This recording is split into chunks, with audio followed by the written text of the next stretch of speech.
Thanks. You can kick it off, Anton. Okay, do we start? Yes, go ahead.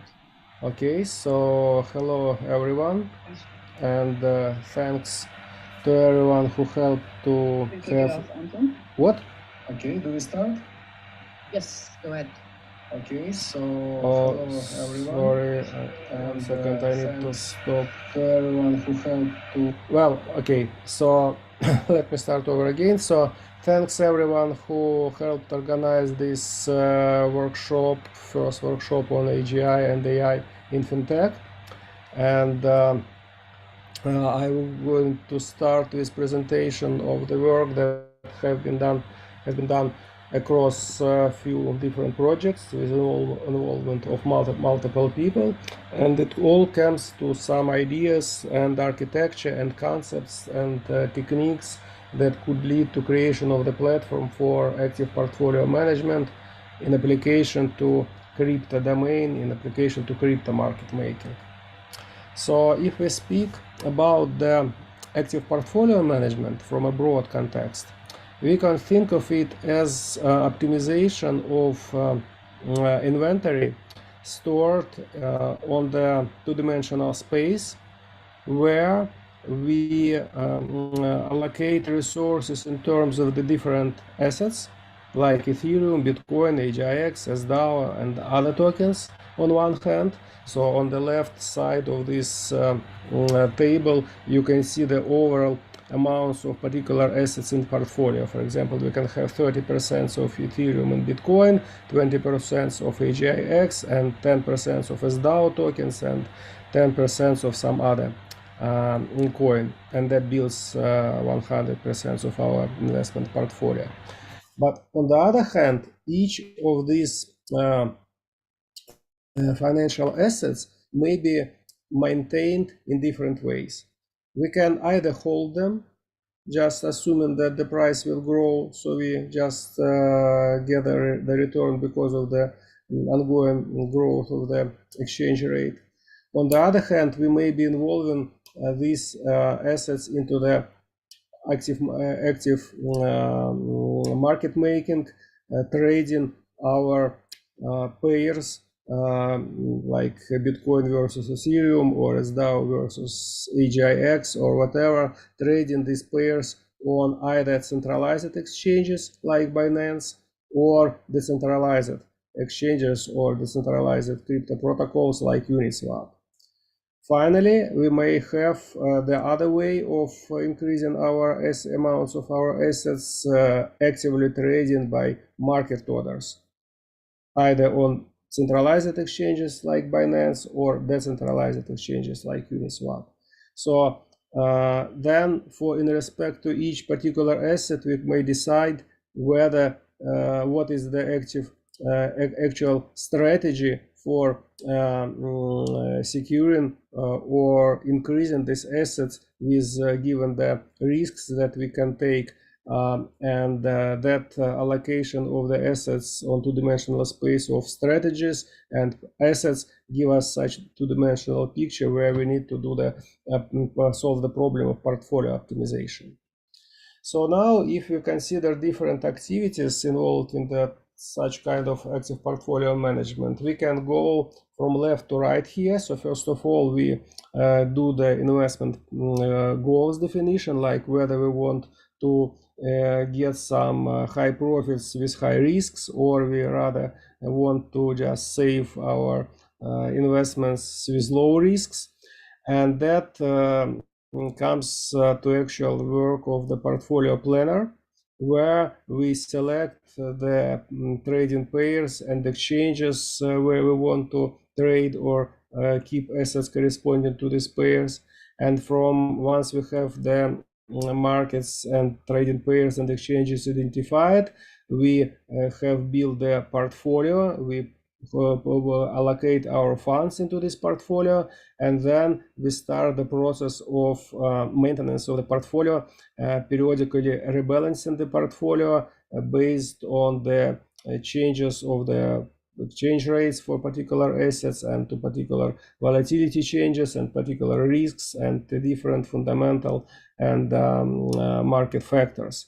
Like activities involved here are periodic asset reweighting, so we can do rebalancing of inventory, changing percentages of different tokens stored in our portfolio, but we can also do strategy selection, so we can be reselecting what should we trade and what should we hold, and if we are going to trade something, whether we are going to trade it by market order or limit orders at given time. Finally, once we have the current state of our portfolio and we have some funds allocated for market making or trading, then for each particular moment of time we need to make trading decision. So if we trade, if we hold, that's easy, we just hold, and we just need to understand the point where we need to stop holding, when we need to exit this position. If we are going to trading, then we need to figure out the time when we trade, and then we need to predict, be able to predict these times of the trades, and we also need to predict and anticipate the volumes that we are going to involve in this trading. With liquidity provision, which we do in the course of market making with limit order book, it gets even more complex because we need to consider the fees that may be applied to limit order book. We need to handle the spread that we put on our limit order books for bid and ask.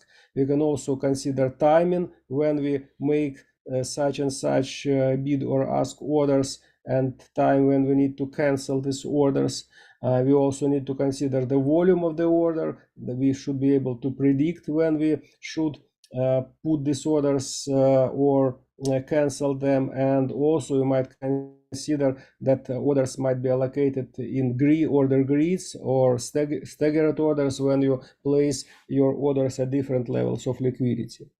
And everything described here can be done on different exchanges, including centralized exchanges and decentralized exchanges.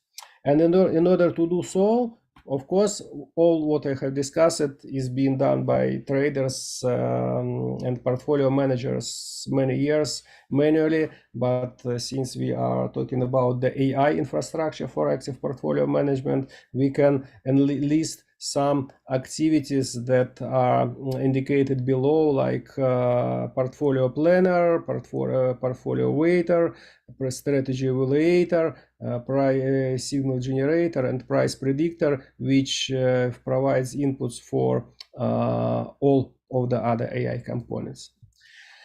Now let's dive into the architecture of these AI components interacting each to other at different layers. So at the very bottom layer, we have the data aggregation and collection and maintenance infrastructure. So we should have some database where we keep the market data on one hand, collected from centralized and decentralized exchanges on chain and off chain. And we should also have social media data that might be collected from the Twitter, Reddit, and whatever sources for social media data we can involve.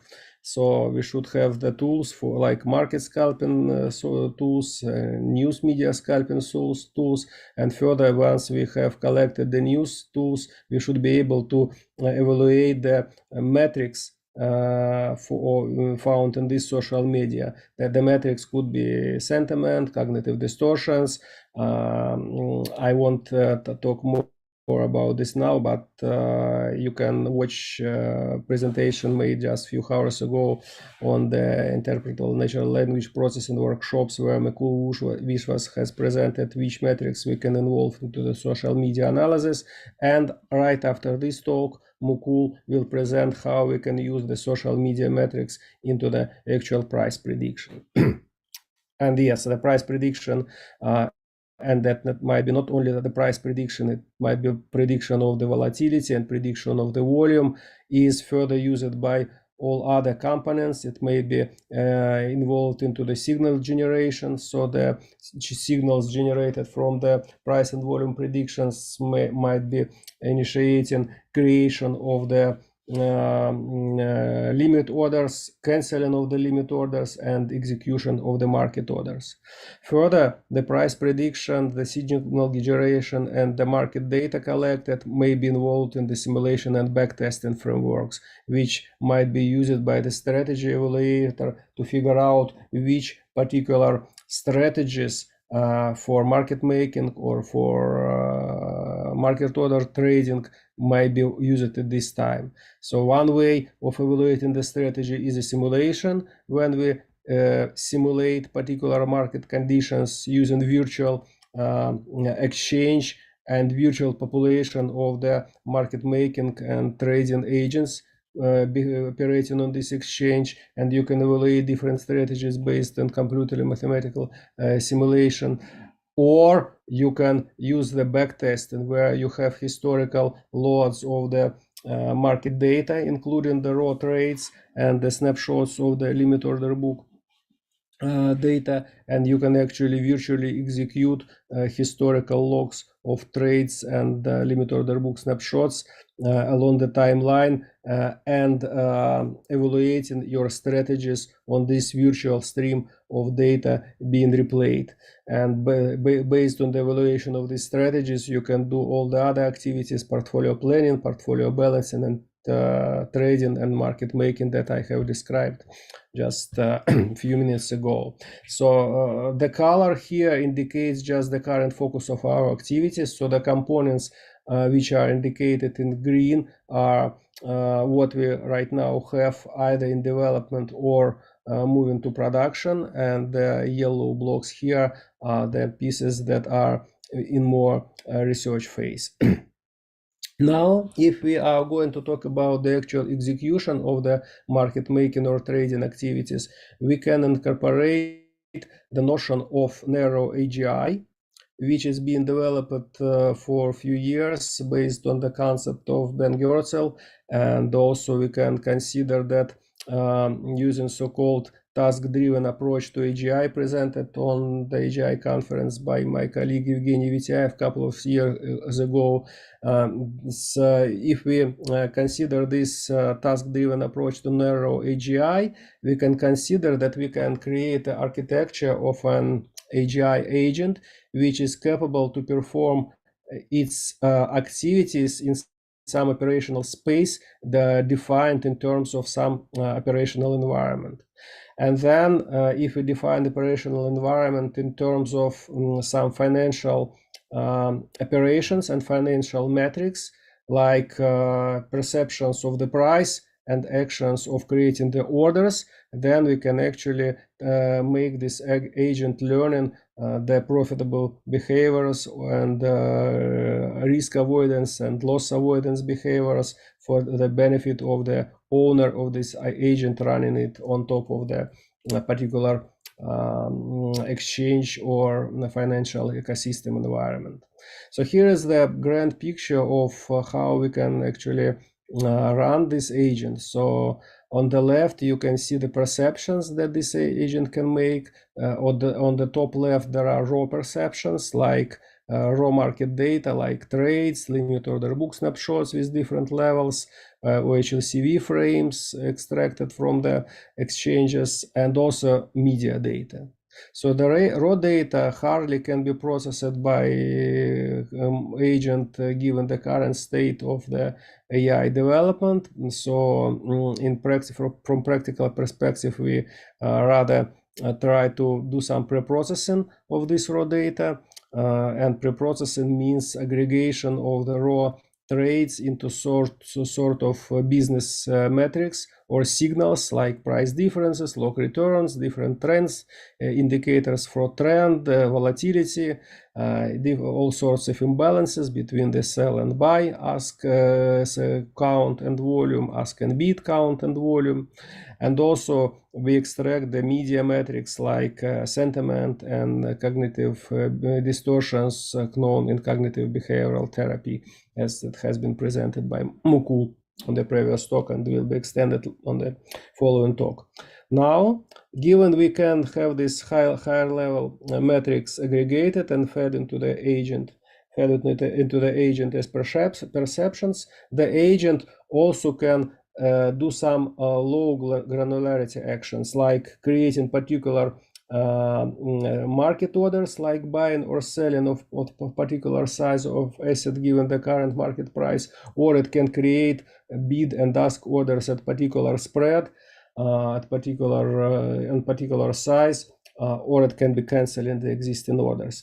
Again, the current state of the art with reinforcement learning tells that making agent to operate at such highly granular level is practically not possible, so no reliable results are achieved so far at the current state of the art. So we are considering more high-level parameterization of the agent behavior. So we want our agents learn not to perform particular actions, but set particular parameters for executing these actions. Like instead of making specific orders, we just tell agent what should be the spread for the limit orders that it make, what should be cancellation policy, like at which point, under which condition you cancel the orders that you currently have, and how often you should refresh your orders depending on the price change.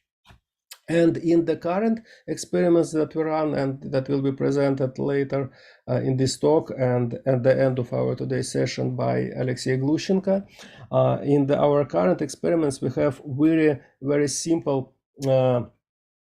version of this operational space where all the metrics that we feed into the agent are the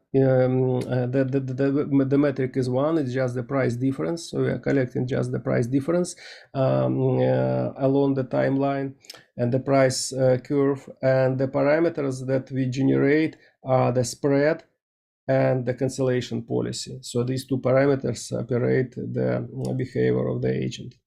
And then the architecture of our adaptive multi-strategy agent, as we call it, is that it collects the data from real exchange. The data is sent to simulation and backtesting framework, and then this agent runs a swarm of virtually trading or virtually market making agents that evaluate their strategies on simulation and backtesting framework.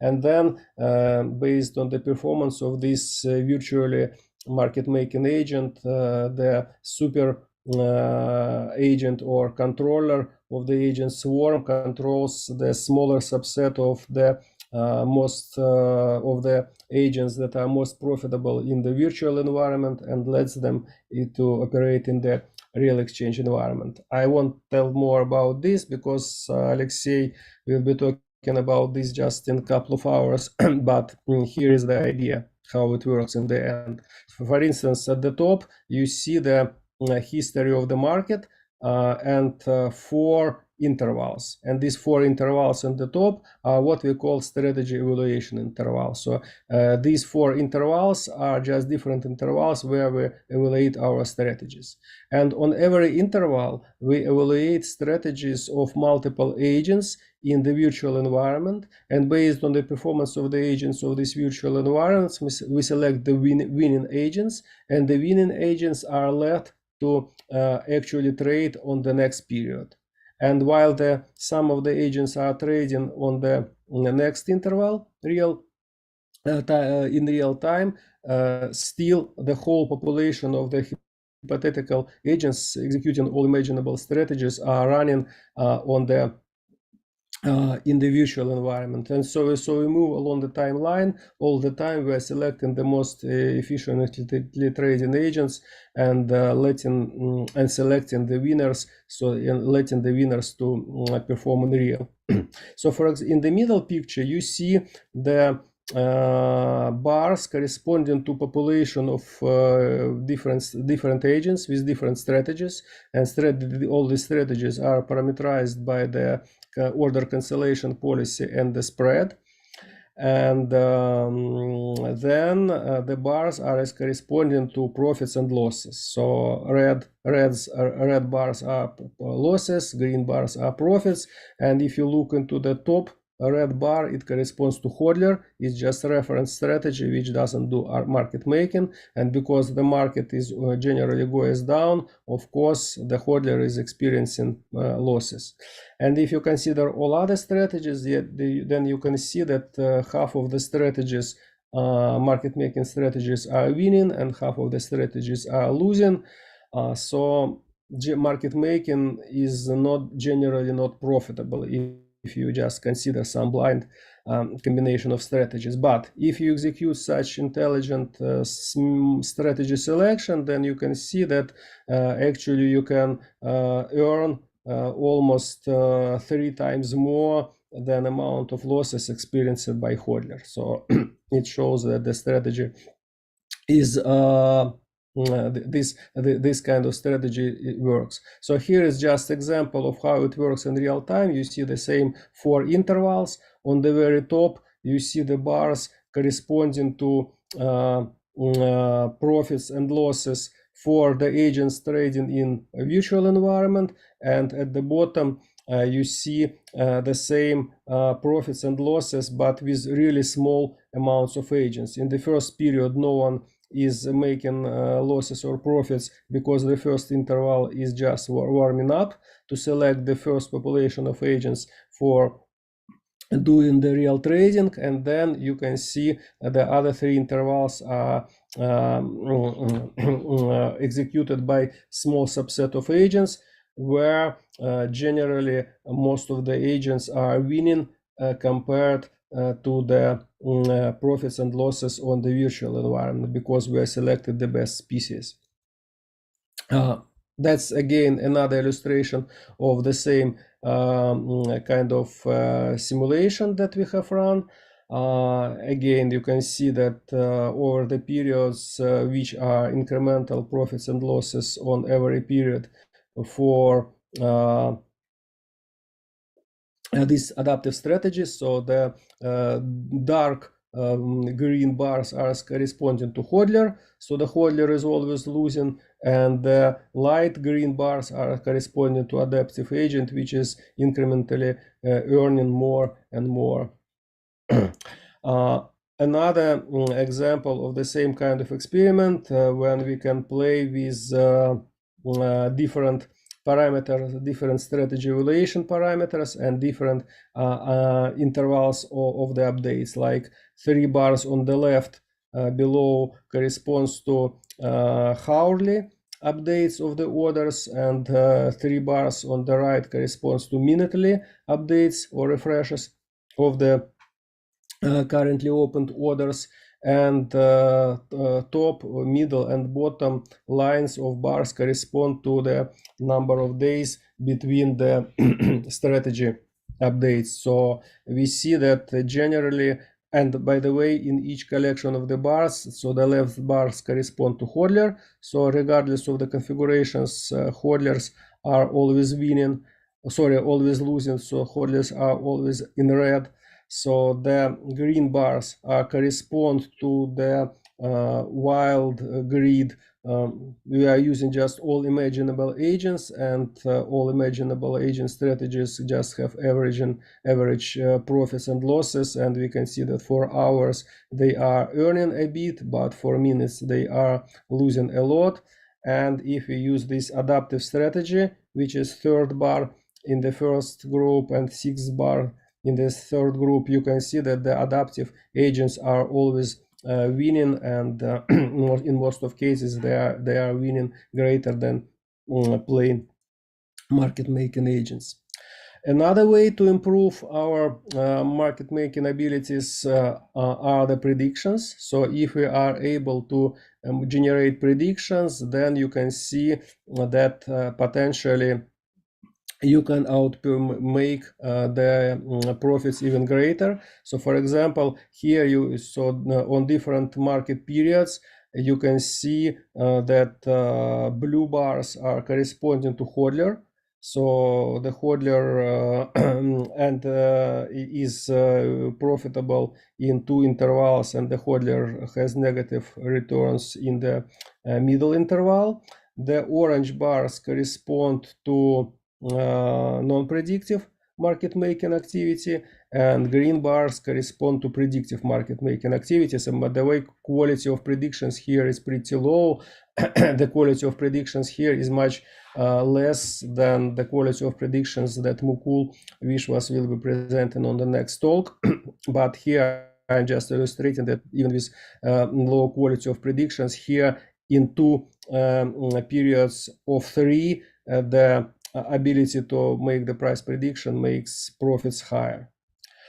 Moreover, if we focus on the price prediction, then you can think of the pipeline where you collect the data from the market and media, then you get these raw perceptions like news feeds and OHLCVs, and you do the processing and you compute the market metrics, and then you can turn this market metrics into the predictions using the prediction oracle, predicting the price volume and risk levels. Then this turns into the parameters that are delivered to the market making and trading agents. Then these parameters are being used to configure the trading bots executing these strategies, and then according to these strategies, the ask, bid, cancel, buy and sell actions are executed against market environment. So still, in order to do the market prediction, we need to be able to find a way how to predict the price, and our research shows that the price prediction is really hard. So we are exploring this in different directions. So one of the interesting directions is being able to symbolize market conditions into the particular market states. For example, market is going up is one state, market is going down in another state, and then being able to have these symbolized market states connected into the some particular scenarios which are corresponding to technical figures of technical analysis on the conventional non-automated market making and trading. And here are the groundworks of this direction.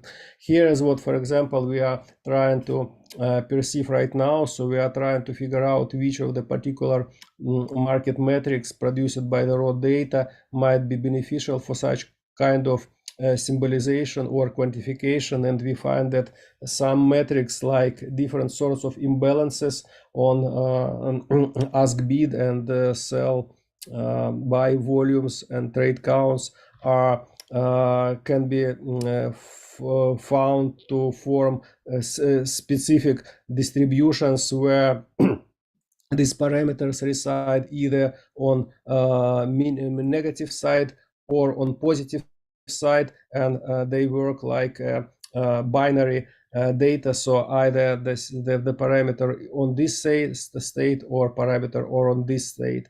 And if we can also figure out the reliable combinations of the particular states based on these particular parameters, potentially we can figure out the expressive market states like flat, crash, and so forth, and mine the sequences of such states that can lead to identifying particular signals and market direction and price prediction. Another source of data that we consider important, and the importance of it will be shown on the next presentation by Mukul, is social media data. So that's a very vivid example of how it can be used from the last year, where at some point there was 30 minutes of fake news about Walmart accepting Litecoin. So 30 minutes this fake news was spread, actually not 30 minutes, 48 minutes. This news was spread across most of the United States online media. And on the right you see the jump in the Litecoin price based on this fake news. Another beneficial source of data that we should actually not currently actively use, but we are heading towards that, is collection of the on-chain data and on-chain metrics, which can serve as a source for kind of fundamental analysis. Fundamental analysis used in conventional non-crypto finance, like burning tokens would increase the price, increase of the unique addresses would increase the price, decrease of unique addresses or owners would decrease the price, and so forth. So particular patterns in the distribution of the token across the blockchain wallets would provide signals for the token or asset price. Now, given that we have this huge volume of different metrics from different markets, we can imagine that we can build the cube, what we call cube of data. So on one hand, right now we are collecting market data from about 10 to 100 different assets, and we also collect the social media data from about 100 social media channels on Twitter and Reddit. And from all of these social media data, we create about 20 metrics, so 12 cognitive distortions metrics and 4 sentiment or polarity metrics. And then from each of the market asset, we compute about 100, namely 111 different derivative metrics that can be further feed into price prediction. And then all this data is being collected over the time, and we can do different sorts of the correlational analysis with different shifts, having the data shifted across the timeline. So here is an example of how we approach the causal analysis of the data in assumption that correlation found with time shifts is causing, can be considered as causal analysis. So here is the example. On the top chart, on the top plot, you see two imaginable or synthetic market indicators. Like blue plot is pumping indicator, and orange plot is dumping indicator. And second plot is the price close. Let's say price close plot. And third plot from the top is the price difference or price derivative. So we can see that the pumping indicator is always up 1 point before the price is going up. Like here, pumping is up, price is going up next, and then again pumping is up and price is going up next. And the orange indicator is dumping indicator. So whenever the dumping indicator is up, then the price is going down on the next point. And then when the dumping indicator is up, the price is going down on the next point. And then what we can do, we can take this price difference plot and each of these indicators, and we can compute the correlation, Pearson correlation between each of these plots with different shifts in time. So the price plot can be shifted forth and on the left, back on the left, so -1 point, -2 point, -3 points, and the price can be shifted to the future, 1 point, 2 point, 3 point, and so forth. And at each point, at each shift, we compute the correlation between the target metric, which is price difference in this case, and any of the prospective indicators. And here we can see that at the point -1, we have a high correlation factor at the level of 0.77 plus for pumping indicator and -0.77 for dumping indicator. So this kind of correlational analysis can lead us to decisions about the causal connections between particular market or social media metrics and the price or volume or whatever the metric you want to predict. And here are different sorts of the visualization of this analysis of this three-dimensional cube of data.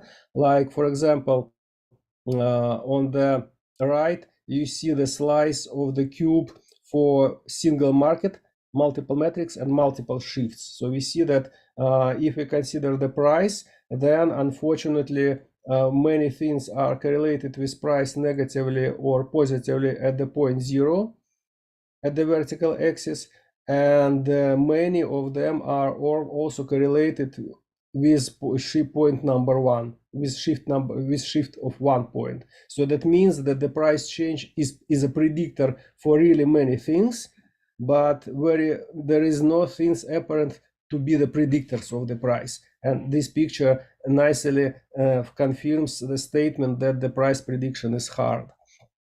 And on the left, you can just see different ways of visualizing the correlations. For example, here on the top left plot, you see correlation, shifted correlation of single market with multiple metrics against the price. And at the bottom, we see just single shift, single metric, but multiple markets. So we see how, what are the correlation between, for example, Bitcoin and other trading pairs like Ethereum USDT, SNX USDT, and so forth. So we can apply this correlational analysis to any metrics, any markets, any sources of data. Another examples of slices of this three-dimensional cube, like on the left, you can see single shift, like -1, again, because that's the most interesting as a predictive. Multiple metrics for multiple channels. So at the bottom, we see different social media metrics, and on the vertical axis you see different Twitter and Reddit channels, and we can see which particular channels, like here is one sweet spot, here is another sweet spot. So we can see that these particular metrics on this particular channel are predicting the price, because this slice is taken at -1 point, and on this particular channel these two particular metrics are appearing predictive in respect to the price. And for another example, on the right, we have another slice. On the rightmost picture, we have just single metric, that's cognitive distortion called Shudment in social media. And this, for those who are not familiar with cognitive behavioral therapy, Shudment is a pattern figure of speech when a person is trying to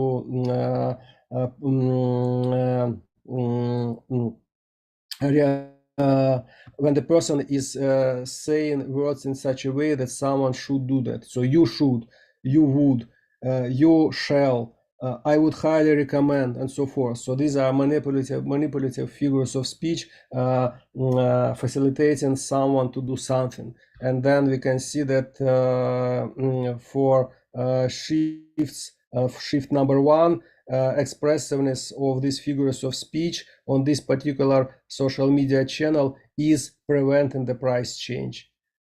Okay, so further, and that's further based on that three-dimensional cube of data, we can build in the synthetic indicators. So for example, we can combine different metrics across different channels and build synthetic indicators, and then we can visualize the structure of these synthetic indicators. For example, for a particular market, we can see that the most that the metrics contributing to the price changes are these, and here we can see the contribution of these metrics. Moreover, the analysis that we are doing that way makes us to believe, and actually that will be proved by the next presentation by Mukul, that surprisingly market data appears substantially less usable for market prediction than the social media data, given the scope of studies that we have run. Because of what? Because of this. So look, on the left, here's what we are trying to do. We are trying to use process of building synthetic indicator across all these hundreds metrics across hundreds of channels, and see which combination of them can lead to high correlation between the price difference time series and these synthetic indicators, and we try to build it at different shifts. So here and on the left, you can see this done with different combinations of social media metrics. Like at the very bottom, there is just daily sentiment. Next from the bottom is CBS daily is just cognitive behavioral schemata, cognitive behavioral distortions daily. Next to the bottom, from the bottom, third from the bottom is sentiment plus cognitive distortions, and the very top is sentiment, cognitive distortions, and just counts of news and the words on daily basis. And what we can see here is that on -1 point, so 1 day before the price change, we can build the synthetic indicator that has quite high correlation, almost 0.8 for the top two cases. So if we consider just cognitive distortions, it's a little bit lower than 0.8. If we consider only the sentiment, it's barely higher than 0.5. But if we involve both sentiment and cognitive distortions, then we can get 0.8 correlation and -1 day, 1 day before the price changes, and much lower numbers on all other days. So that suggests us that there is a causal connection between the social media changes and the price development. And by the way, so we didn't do such detailed analysis, but our precursory studies make us to think that the volume of these trades is much more predictable than the price, which we'll be exploring further. And if we consider market data, which is on the right, we see much more, I would say, promising picture. For example, if you consider daily prices, then there is a pretty low correlation can be found for synthetic indicator at the level of 0.2 and at 0.0. So at that point when the price changes, you can see also low peak, but with negative correlation at -0.2. But if we go to more precise data like hourly price prediction, then the situation is much worse. So you can build such indicators only after at 0.0 and the point +1. So price is predicting this, but predictability of price is pretty low for and at the very weak state. And also for minute-based predictions, again, so you can see there are lots of things that are occurring with price change, and there are lots of things that are coming after the price change, but almost nothing that comes before the price change. And also if you go to seconds, well, again, so there is some promising predictability indicator can be built for -1 second before the price changes, but again almost everything is happening at the point when the price changes, so predictability is pretty low. So these are publications that we have made over the last 2 years in this domain, and now I'm open to questions. So right now I see the question from Joy. The methods presented today being used in hedge funds. What is the most needed AI development need for FinTech? Well, I hardly say what is the most needed, because I believe everything what I have presented is needed. Okay, what is the most needed? I would say what is the most needed is what is the most hard to get. And the most hard to get is definitely the price prediction. So that's my answer. Any other questions?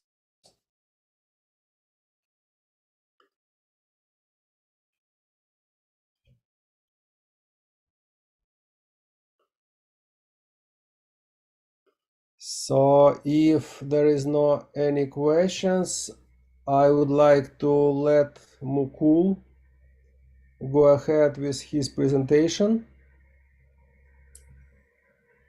Okay, should I start sharing? Yes, you can go ahead. Is it visible? And by the way, if there are some questions coming further, then I can answer questions later after the Mukul's talk once we collect these questions. But And actually, Mukul's talk will be continuation of my talk in respect to the price prediction. Okay, Mukul, we see your screen. Please go ahead. Yeah, thank you for the presentation. So I'm going to talk about market price prediction based on media and market data. So first of all, I just want to talk a little bit about temporal cube. So as you already know about the metrics we are collecting sentiment and sentiment data and market data, and we are deriving 18 metrics uh,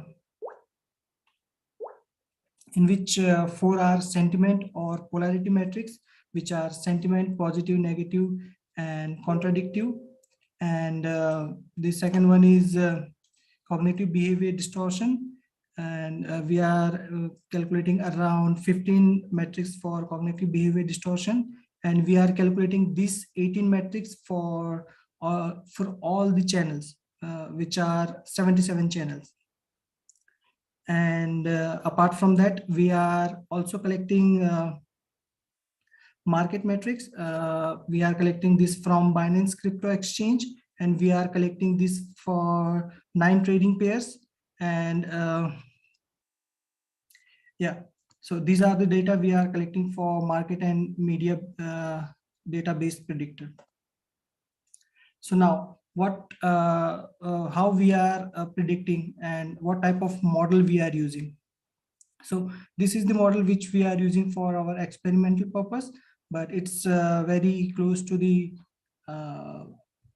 production ready model as well. So what type of hyperparameter we are using for this model? As you can see, there is training interval. So this training interval corresponds to the amount of data which are the number of days for which we are the number of days worth of data we are using for training our model. On the right hand side, we can see in the green color. So this is the total length or total number of days worth of data we are using to train the model. And in yellow color is the prediction period, or we can say the model refresh rate. So our model, suppose we have 30 days of training data and 10 days for prediction data. So what our model will do is it will train our model for by taking 30 days of data, and it will use the same model for next 10 days. After 10 days, it will check it will check that 10 days are complete, and it will retrain the model by taking last 30 days, and it will use the new model, and it will predict for next 10 days. So this is the architecture. At the bottom, you can see there is model 1, model 2, model 3. So these are the model which is trained after every 10 days.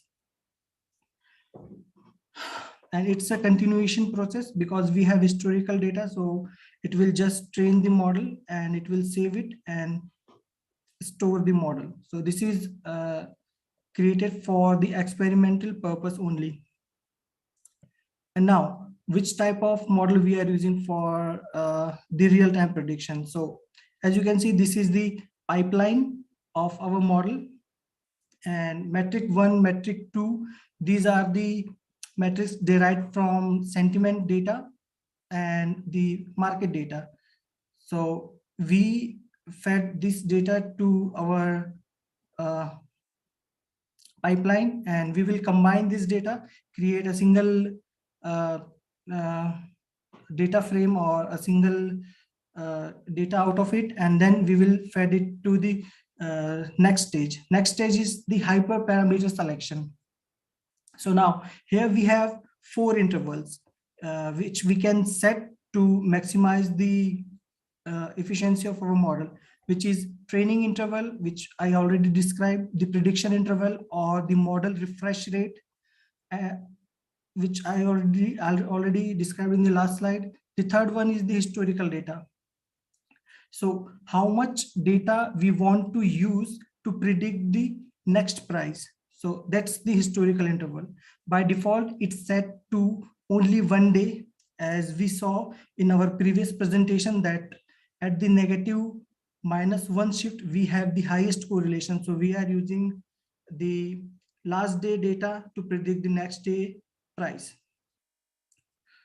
And the fourth one is the target. So this target define how what is the next price we want to predict. It is the daily price, it's the hourly or the minute. We can just adjust this parameter and we can get daily, hourly or minute based next prediction. Apart from that, we have filters for our news or the feed input. So correlation responds to the correlation of the input parameter with the price difference. So we can set this parameter. By setting this parameter, we can enable a number, and this model will only take those parameters which has greater correlation than that number. Suppose we just want only those metric which have correlation greater than 0.30 or 30%, then we can filter other metrics, and we can just work with only, or the model will work with only those input metrics. And we can also filter these feeds by context. So if we want some context specific news just related to Bitcoin or market related or some channel related, we can filter it out, and then it will lead to the improvement of the predict price. All these parameters then fit to our predictor, and then it will predict the next price. It can be daily, minutely or hourly prediction. For our prediction, we are using 4 types of accuracy metrics and 2 types of financial metrics, which are directional accuracy, F1 score, mean average percentage error, weighted directional accuracy. These are accuracy metrics, and return of investment and return of investment, assuming adaptive multi-strategy agent, in which we are selecting only winning strategies. So in the graph, on the right graph, you can see the result of backtesting. So we have multiple agents and their performance. On the green bar, it's the return in USD. So green bar is positive return and red bar are the negative returns. And on the left hand side, you can see performance of different type of predictor. So we have predictor based on media data. We have market data based predictor. We have last known price based predictor, in which the predictor just take the last price and it will consider that as the next prediction. We have last known price difference and future history lookup. So I'm going to get into detail of this in the next slide. So I'll just explain what these numbers mean here. So we run our predictor for 2 months, November and September, and we derive these 4 metrics. And we compare this with the return over investment and return over investment, considering we are using adaptive multi-strategy agent. And yeah, so we have the question that which accuracy metric we should use. So you must be knowing about all these 3 metrics, but we derived a new metric which is weighted directional accuracy. So what that is?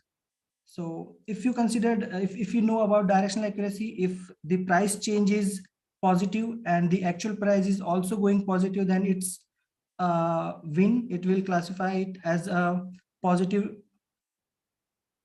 So there is not a thing about how much it's changing. So there is no information about the magnitude. So if the price is changing only $1, it will consider it as a positive. positive, and if the price is changing $100, it will also consider that as a positive. So we include weight in directional accuracy. So if the price change is more, then this will give more weight to that price change.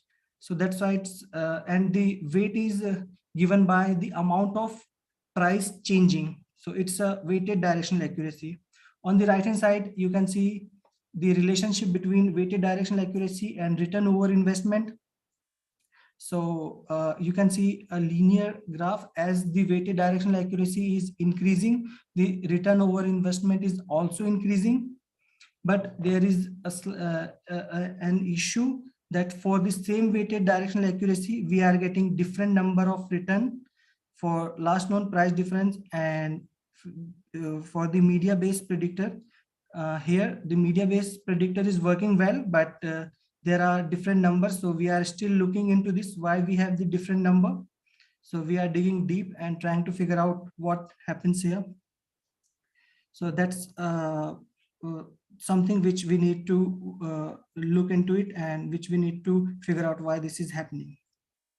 Okay, so the correlation between weighted directional accuracy and our return over investment is 77%. Now, to get the best hyperparameters for our further experiment, we created a three-dimension space. So in one axis, we have training interval, which is on the y-axis. The first, you can see 10-5. So this 10 is training period, and this 5 is prediction duration or the model refresh rate. And on the bottom, you can see this is the correlation threshold for feature selection. So if the feature has correlation of 0.2 or 20% or more, we are selecting only those features. So this is the filtering feature, filtering of the features. And you can see that we have some sweet spots here. So we can see if we choose this hyper parameters, which is 50 training, 45 as prediction or model refresh rate, and correlation threshold correlation 20%, we can get weighted directional accuracy of 0.63 or 63%. So we took this hyperparameter and run our future experiments. And we need to have, if we are running some experiment, we need to have some baseline to compare it with. So we created 3 baselines, which are future history lookup, which is our upper bound. What it do is it just look 1 point into the future and get the exact known price, which is going to happen on the very next day. So it just always predict correctly what's the next price is and give the maximum return of your investment. So it's a kind of a gold standard which we cannot surpass. So it's the upper boundary of our prediction. And second one is last known price, which is LKP.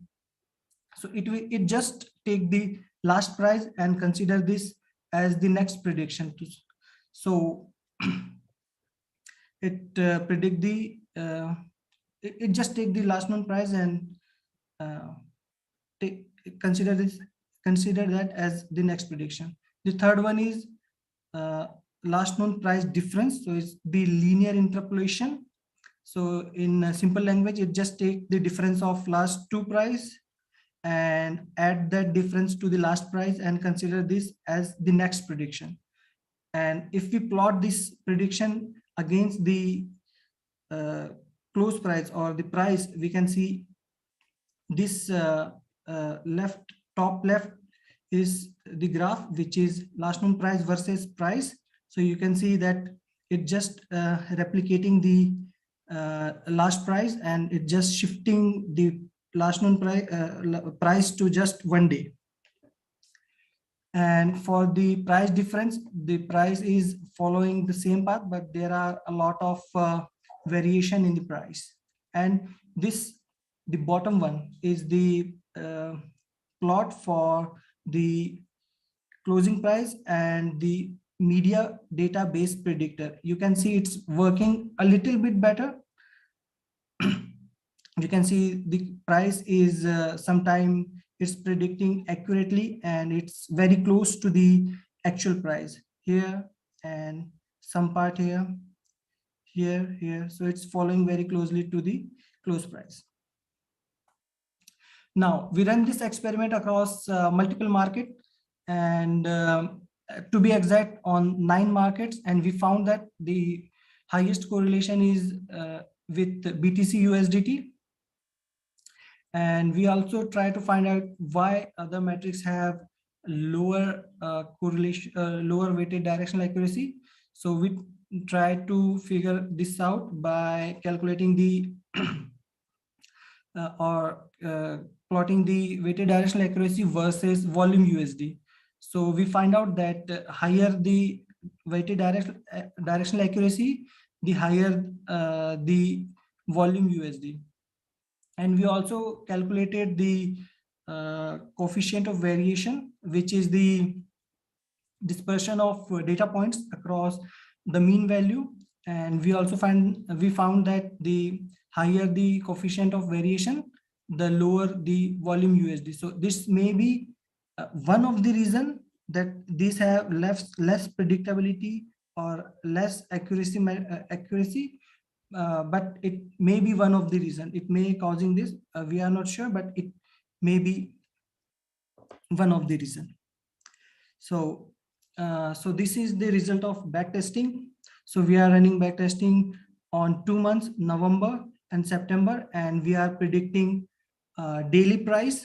And we have 5 prediction setups, which is future history lookup. And there are 3 new predictors. We know about future history lookup, last known price and last known price difference. We have no predictor, so its name explains itself. So we are not using any predictor. And one predictor for market data, it's the same predictor, but we are using market data. And you can see here one predictor with media data. We are using media data. And you can see that media data is performing better than all 4 parameter or all 4 predictor, in which we are not using any kind of predictor. Media data is predicting better than market data, and last known price difference, last known price, and no predictor. But there is a thing that in this graph, top right, you can see when we are plotting weighted directional accuracy for all of the prediction setup, media data and last known price difference has very high weighted directional accuracy, but there is a difference between their return over investment. So this is the same thing in which we are looking into it, why this is happening, and we are digging deep and trying to find out the reason. So this is something which is still in progress. And this is the backtesting result of the predictor setups which we has. So these are the individual agent performance. As you can see on top left chart, this is the future history lookup. So as it can look into the future, all agents are almost winning. And the second one, top right, is last known price. In this, almost every agent is using except these 3. And on the bottom left, it is market database predictor. And some agents are losing and other are winning. So it's half and half, but there are some positive return over investment, ROIs. And in media data based predictor, we can see a lot of agents are winning. So it's a successor for now. And there are some known issue and future work on which we are working. So when we saw this 3-dimension space for hyperparameter search, we are trying to figure out how reliable that sweet spot is. So we may be running that experiment once again and looking whether that sweet spot is changing its place or not. So it might shift to another another location or another sweet spot, or it will give another set of hyperparameters. So we are looking into it whether it's staying on that position or changing its position. And another thing which I already explained is the relation between weighted directional accuracy and ROI for last known price difference and media based predictor. Why they have high weighted directional accuracy and different return over investment. And third thing is, in our past study we found that trade volume and trade counts is more predictable than the price itself. For that, I just want to explain this picture. In this, you can see this orange line is this orange line is cognitive behavior distortions, and this blue line is price difference. As you can see, there are some predictability, or this is the predecessor of this price change. So this cognitive distortion is occurring before the price change. So we can use this to predict the price difference. But there is not a lot of repetition of this behavior. So we can see this here, here, here as well, but there is not a lot of repetition of this kind of behavior of cognitive distortion and price difference. But if you look into the below graph, this is the trade count versus cognitive behavior distortion. So this orange line is cognitive behavior distortions, and this blue line is price close. You can see that a lot of time it's coming before the price change. Like here is a small peak before the price change. Here we can see a peak before the price change. The same happens here and here as well. So the trade count is and trade volume is appears more predictable than the price difference. And because of this, if we are able to predict the trade volume and trade count, it will help in market making. So we can do more smart market making if we are able to predict trade count and trade volume. Additionally, right now our weighted directional accuracy is weighted by the price. So we can weight it by volume and see that it may increase our prediction quality, or it will give us a better hyperparameter selection. So we are still looking into this. This is still active area for our research. So this might better work than weighted directional accuracy for price, if we weight the directional accuracy by volume. And that's all from my side. I am open to take any question you have. Thank you. Thank you, Mukul. So we have got some questions for my talk and your talk. So let me just go over the questions. By the way, if organizers can let me turn video on, that would be nice. So the first question is when AGI beats all the traders, all other traders, will there be any changes in regulations? Will everyone eventually come to rely on AGI to implement their own investing strategies? Well, so I think we are actually moving to that direction because what is called algorithmic trading is pretty popular.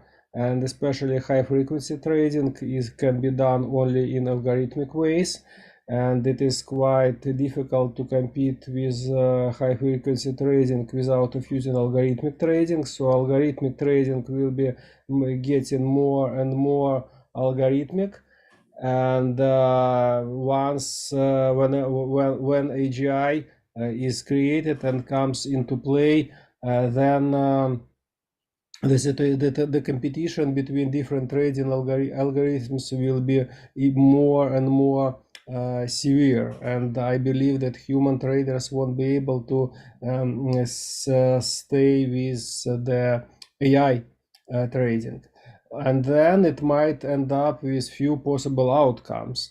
In my view, outcome number one is that there will be regulations about the algorithmic trading. Like I can imagine at some point the algorithmic trading or a certain levels of AGI trading might be just regulated as illegal. So I can just speculate about this. On the other hand, there may be another outcome. It may be made so that because of the multiple AGI algorithm doing the market making and trading with high efficiency and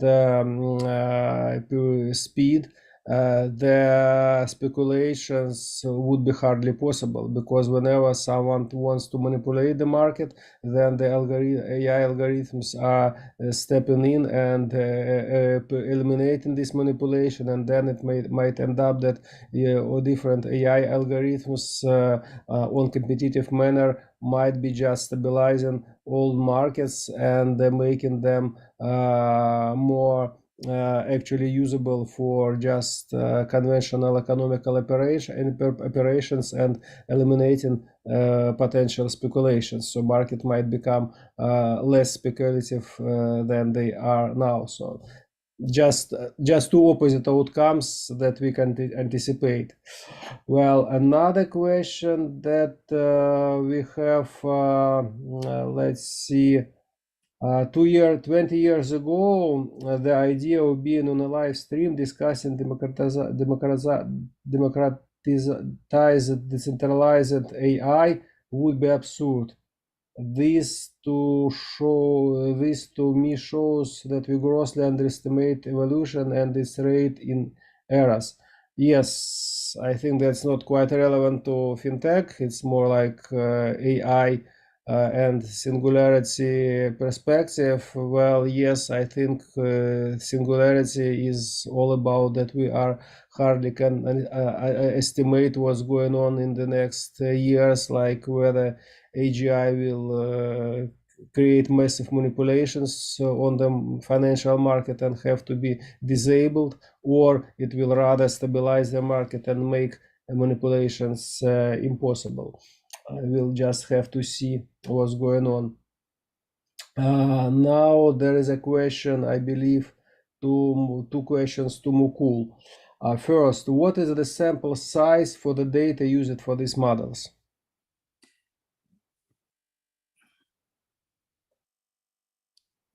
Actually, I have a question on my screen popped up. Start your video. Should I share my screen? Well, if you can. You don't have to share your screen, but if you want to start, Okay. Or you can decline it, whatever you want. Yeah.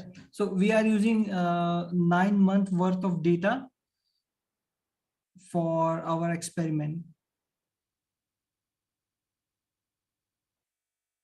Yes, and daily, and you are doing it either daily or hourly, right? Yeah. So you can take 9 months and compute the number of days or the number of hours. Actually, by the way, in some earlier experiments based on the price prediction based on only on the market data, we were trying to do predictions based on the minutely basis, and so using the same 9 months of data. But at that point the results were not pretty good, so at some point we have shifted our focus to doing the price prediction based on the social media data, and so we are working on daily basis. On hourly basis we can do price prediction, but it is kind of difficult because on hourly basis the social media data gets too sparse. So when we are predicting on hourly basis based on the social media data, we still analyze the data only on the daily basis. So like if, for example, if we want to predict the next hour, we are taking the social media data starting from the last hour but we are considering the 24 hours worth of data. Otherwise, we might not get enough data for prediction. And another question to you, Mukul,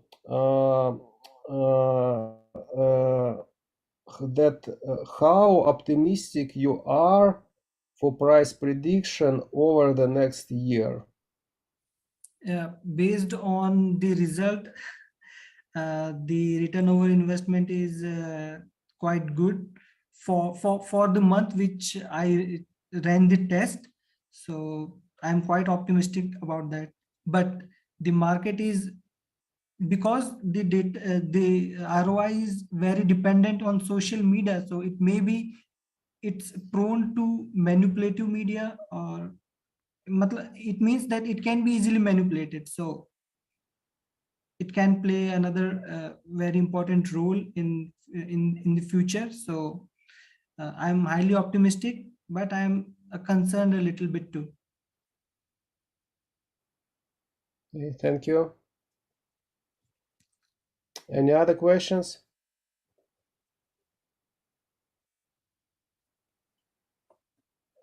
Okay, so actually we can move forward. So Chris, are you with us?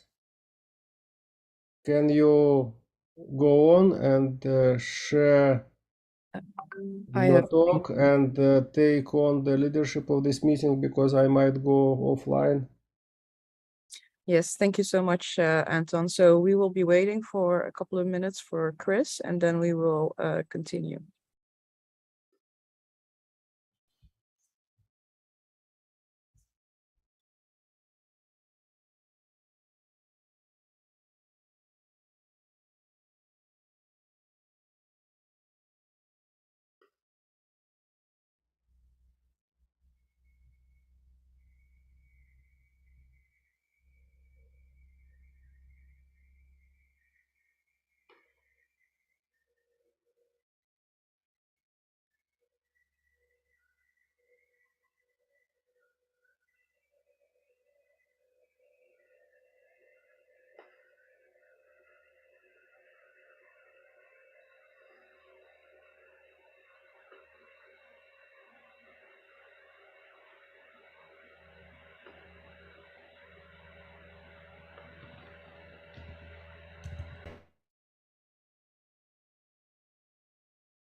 Hey, Chris, welcome.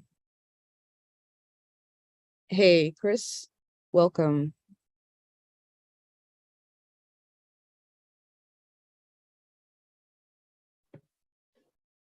So the schedule call.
Okay, so I think that Chris is having some connection issues. So perhaps otherwise, Alexei, if you would like to start.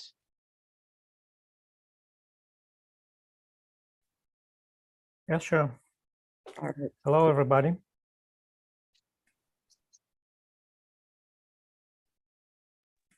Hello, go ahead.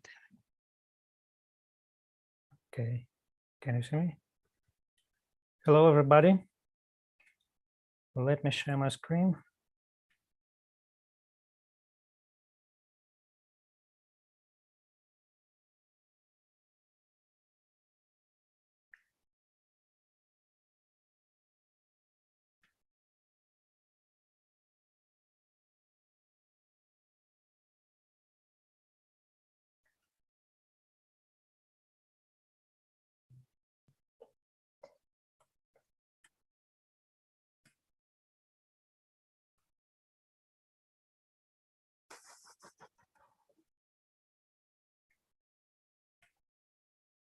Can you see my screen now? Yes. Okay, today we're going to talk about adaptive multi-strategy market making agent for volatile markets. The idea of creating this agent was after several attempts to predict market price based on historical price data. And by that time, we already had a backtesting environment and a number of agents.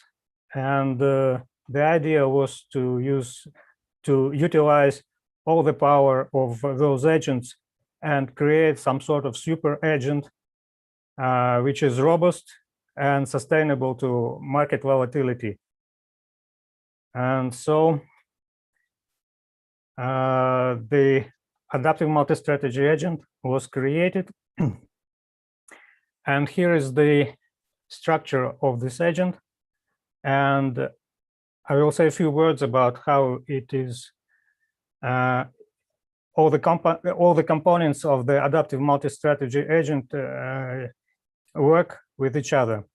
So we have two environments inside adaptive multi-strategy agent, one environment for simulation and another environment for real trading. Real trading for experiments is also a backtesting framework, but it can be replaced by the real exchange interface at any point in time. And also we have a set of agents.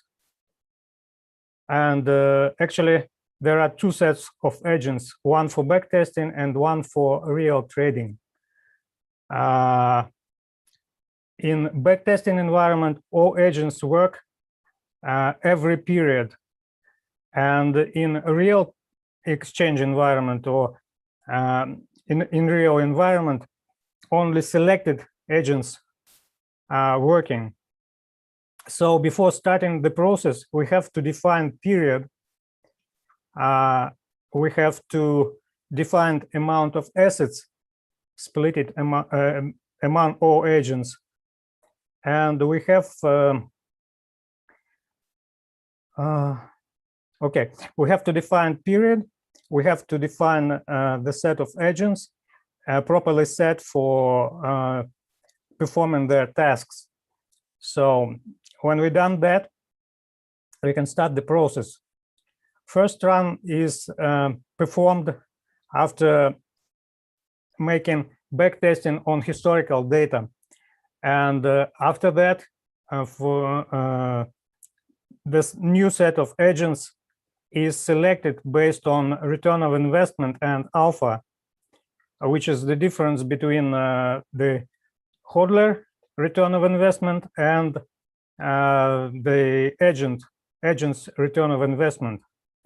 So based on that, we select a group of agents for the next period, for the next run. So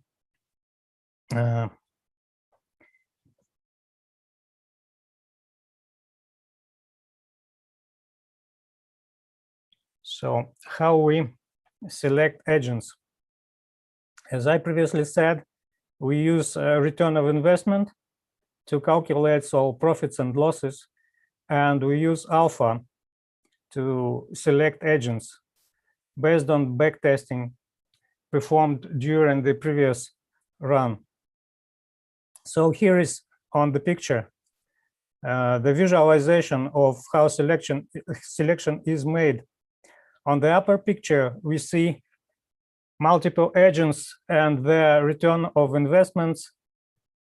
Well, the green color meaning profits, the red color meaning losses.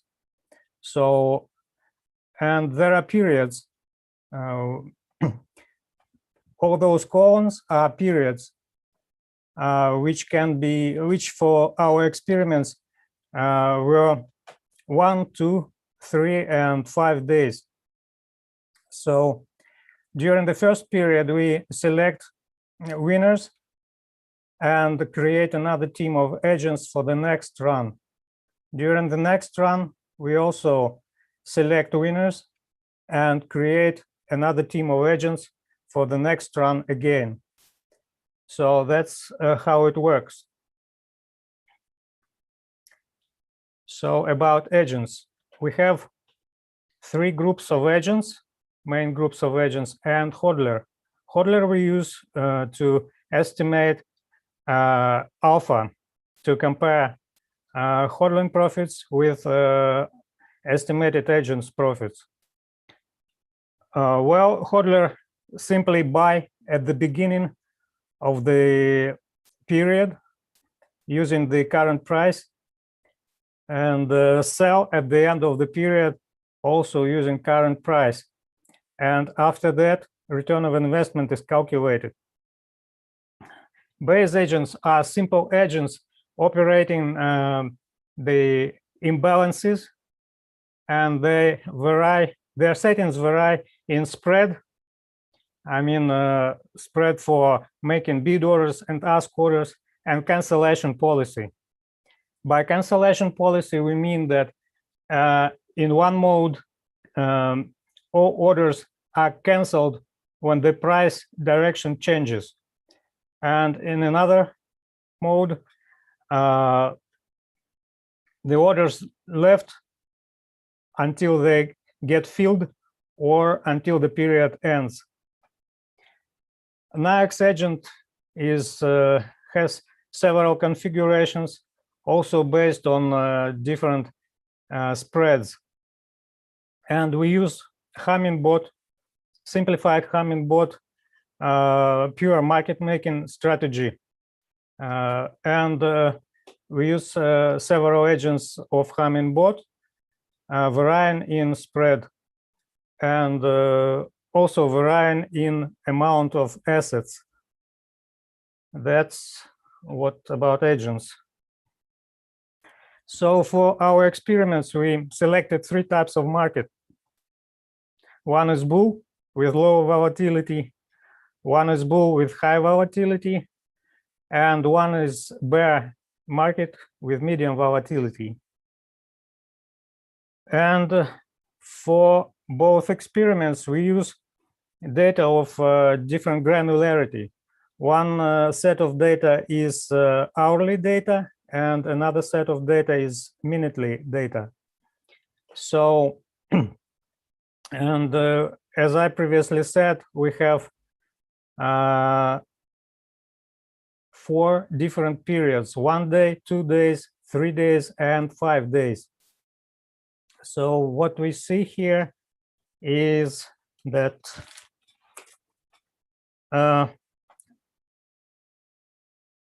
well, for the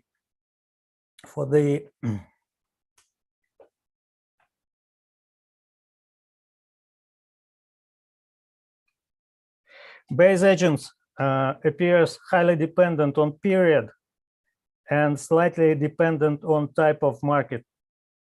NAIX agents are effective on bear and slightly dependent on period, and also they are ineffective on a bull low volatility market. And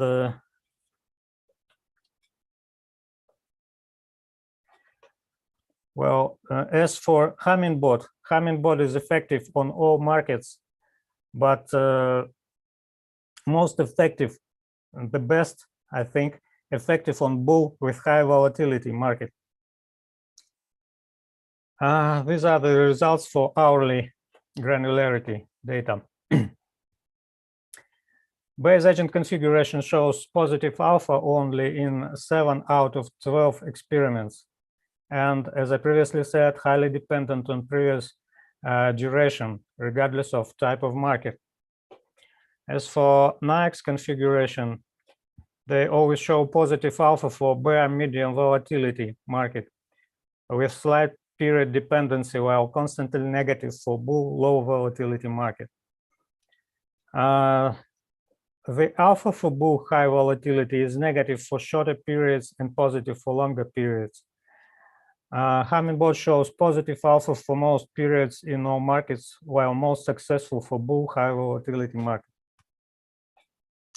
And here is the 1-minute step data. That's what we see.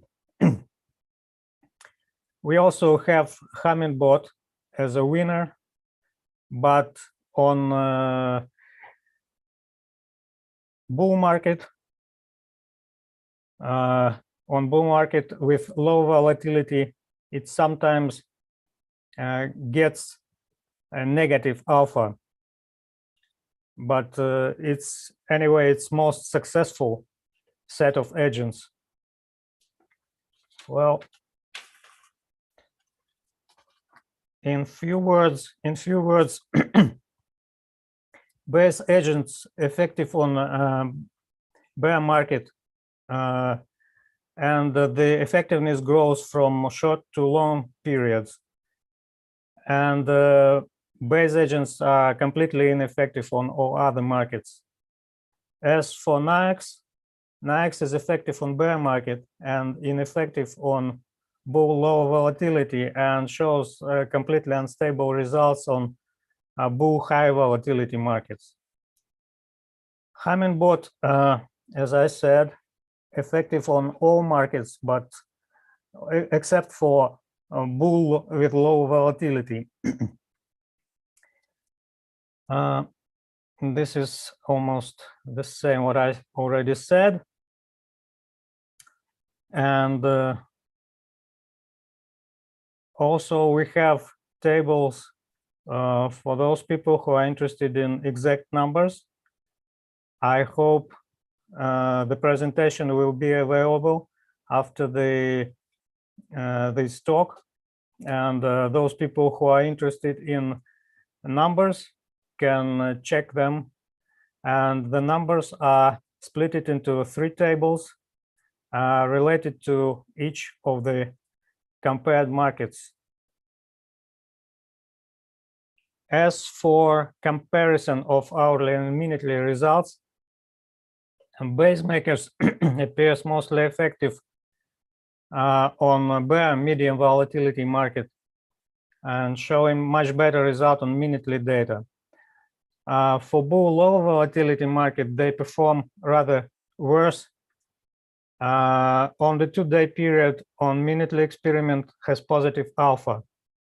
Bull high volatility market is a complete loss on minutes, while depends on period with hourly periods. NAICS constantly loses on bull low volatility market, unstable on bull high volatility one, and always has a good performance on bear medium volatility market for both hours and minutes. Hummingbot has constantly positive alpha for bull and bear markets, with high medium volatility and unstable on negative alpha in 5 out of 8 cases on bull low volatility market.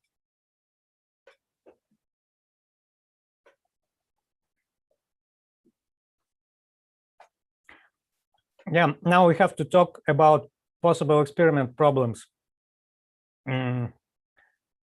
The smaller the chosen period, the larger the market trend discrepancy. That means that by splitting the market into periods we may change the whole market trend. And the more we split it, the smaller the periods, the unpredictable the market trend is. Hummingbot in its current implementation has poor control over base asset spend, which may affect incomplete competitive advantages over other agent strategies on bear market. Currently, Hummingbot are using a sort of grid for spreads and also a grid for amount of assets. And although it maybe make it more beneficial over other groups of agents, but in that case, maybe it's not very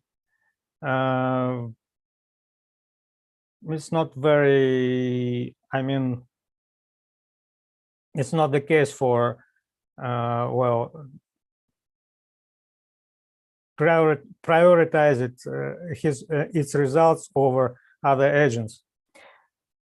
NIAX agent was used with a regular grid skewed spreads, which may be the cause of better performance specifically for bear market. Well, I have to say about the groups of agents, about the settings for each group of agents. Based on previous experiments, there were selected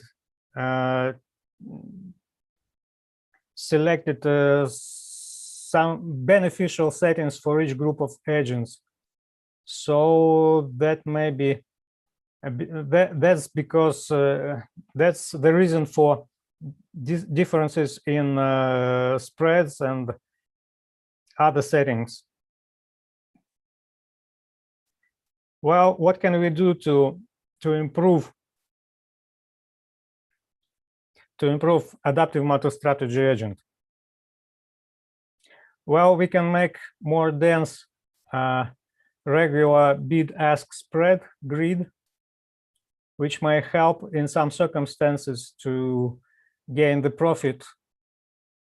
And also we can also make a base quote order amount grid, which may also influence the result, the return of investment and alpha. Well, hanging orders option for NIAX, which was not used, although NIAX has an option for hanging orders. And also there is one more option which can be implemented, that hanging orders throughout the periods. Currently, as I previously said, for base agents, if we make orders and the period ends, at the end of the period, we cancel all unfilled orders. And there is an option which can be implemented to leave those orders after the end of the period for those agents who are selected for the next run. That can also make some influence on the results. And also we can use other Hummingbot strategies. As I said, we currently use only pure market making strategy. What we can improve in adaptive multi-strategy agent itself? Well, agent selection policy. We can make some sophisticated algorithm for agent selection, not only by alpha, but some other parameters can be used to improve the productivity of the agent. Also, we can use prioritize base and quote assets distribution among the agents. Currently, all funds are evenly split among the agents, but that can be changed. That may have an impact on final results. We can use more dense period grid for further analysis. And again, repeated hanging orders throughout the periods, which I already mentioned. And long-term market trend prediction. Well, that can also help if we make some prediction for the market trend, and we may, well, created some patterns for each set of agents for each period and select the proper pattern for the group of agents based on the market trend. That can also be an improvement. A short-term market trend prediction.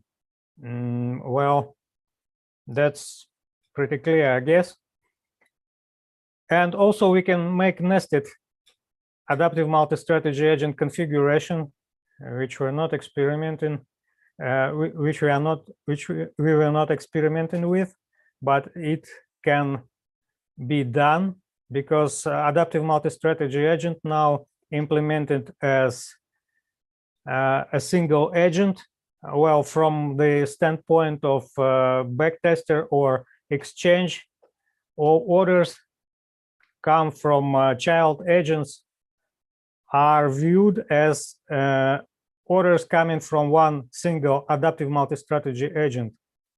What is done is when a child agent is trying to make an order, this request is intercepted and agent ID is replaced by adaptive multi-strategy agent ID.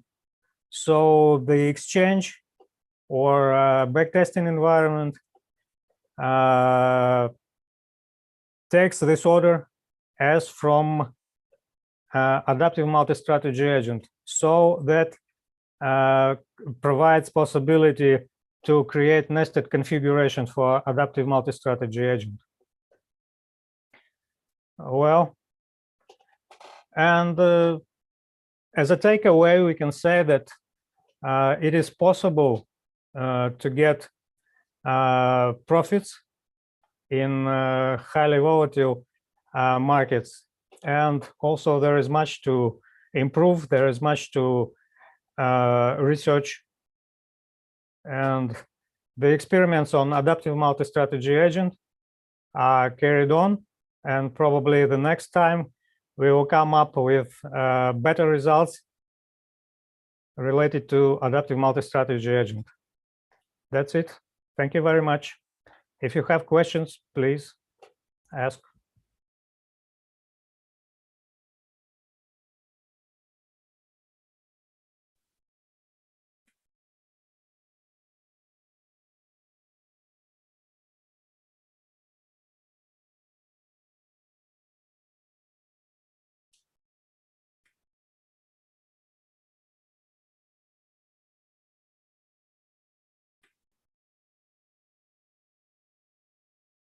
Ryan, I think you are on mute. Hear us? Please respond in text. Oh, sorry. Yes, we do have a few questions. And can you allow Chris to share his screen? There is We can't hear you. We've got our audio off. Yourself, Haley.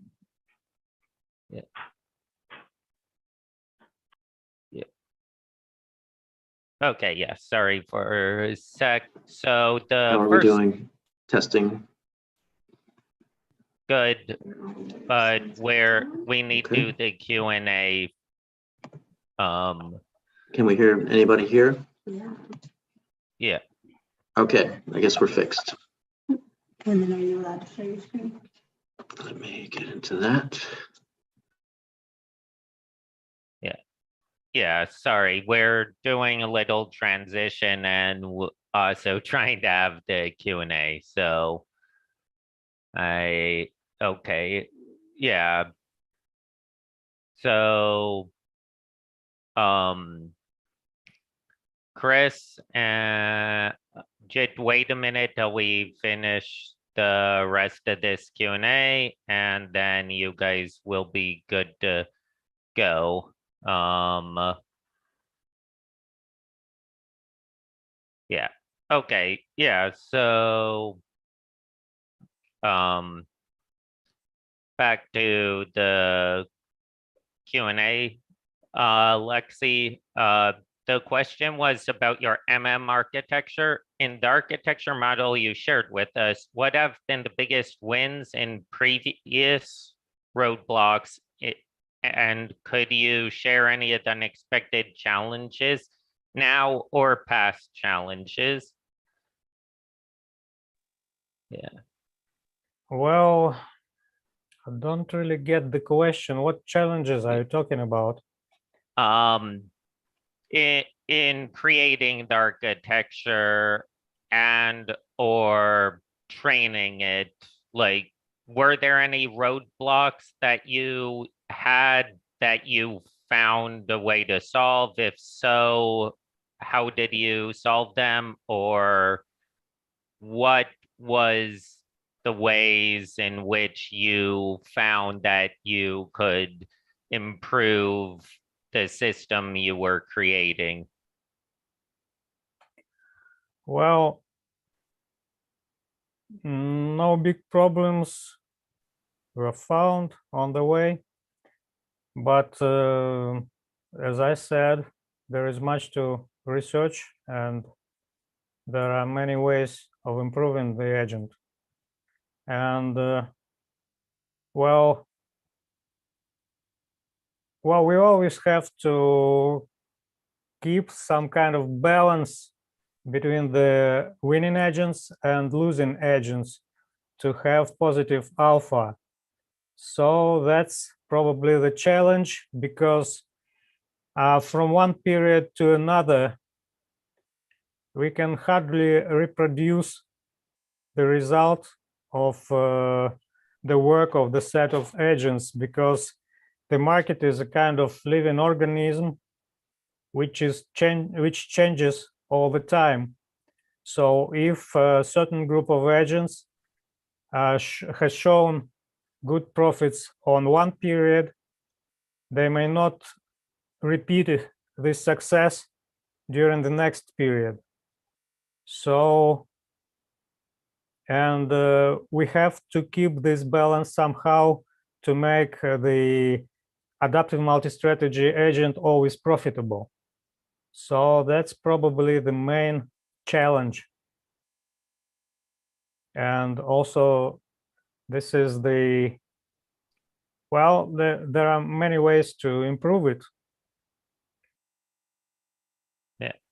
Yeah, and that's actually related to the other question that was asked, which was how often are changes being made, and will the rate of configuration improvements increase or decrease as you move forward? Well, there were several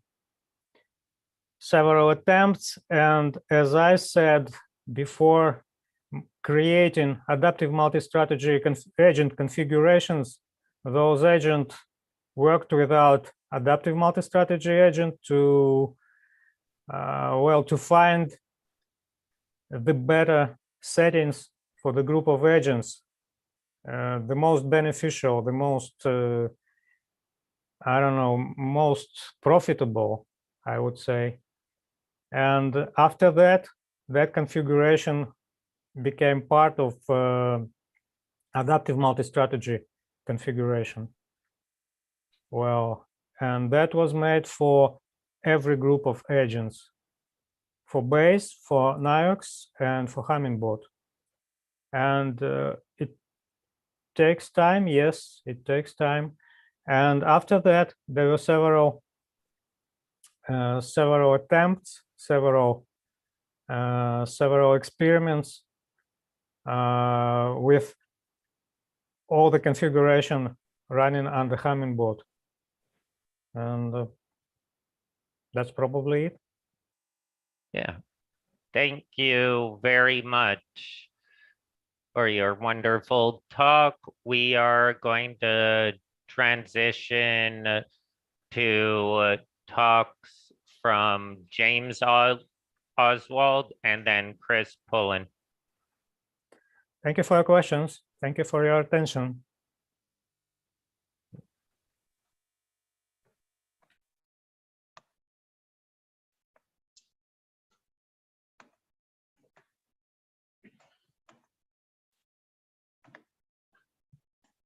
Okay.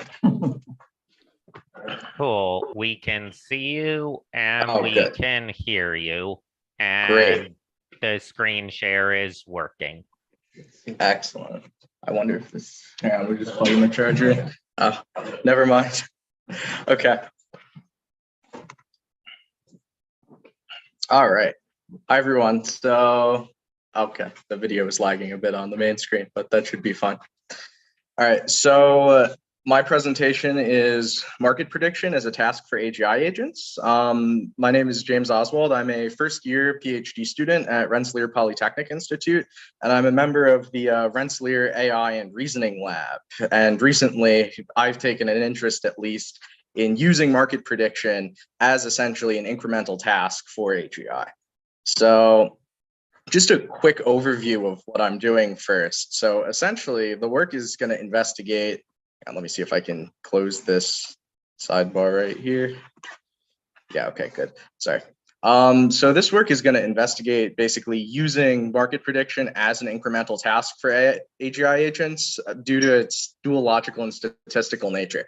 So essentially, most of the time we're curious about how we can use AGI for market prediction. This is kind of the reverse of that. We're interested in how we can use market prediction as a task in order to make incremental progress towards AGI. Now, there's a lot of different tasks out there that have been proposed, from Brinkstrod's psychometric AI and Ben's preschool for AGI. And of course, there's a lot more famous experiments, right? Like the Turing test, which has been debated for ages, as well as Ben's robot college student, et cetera.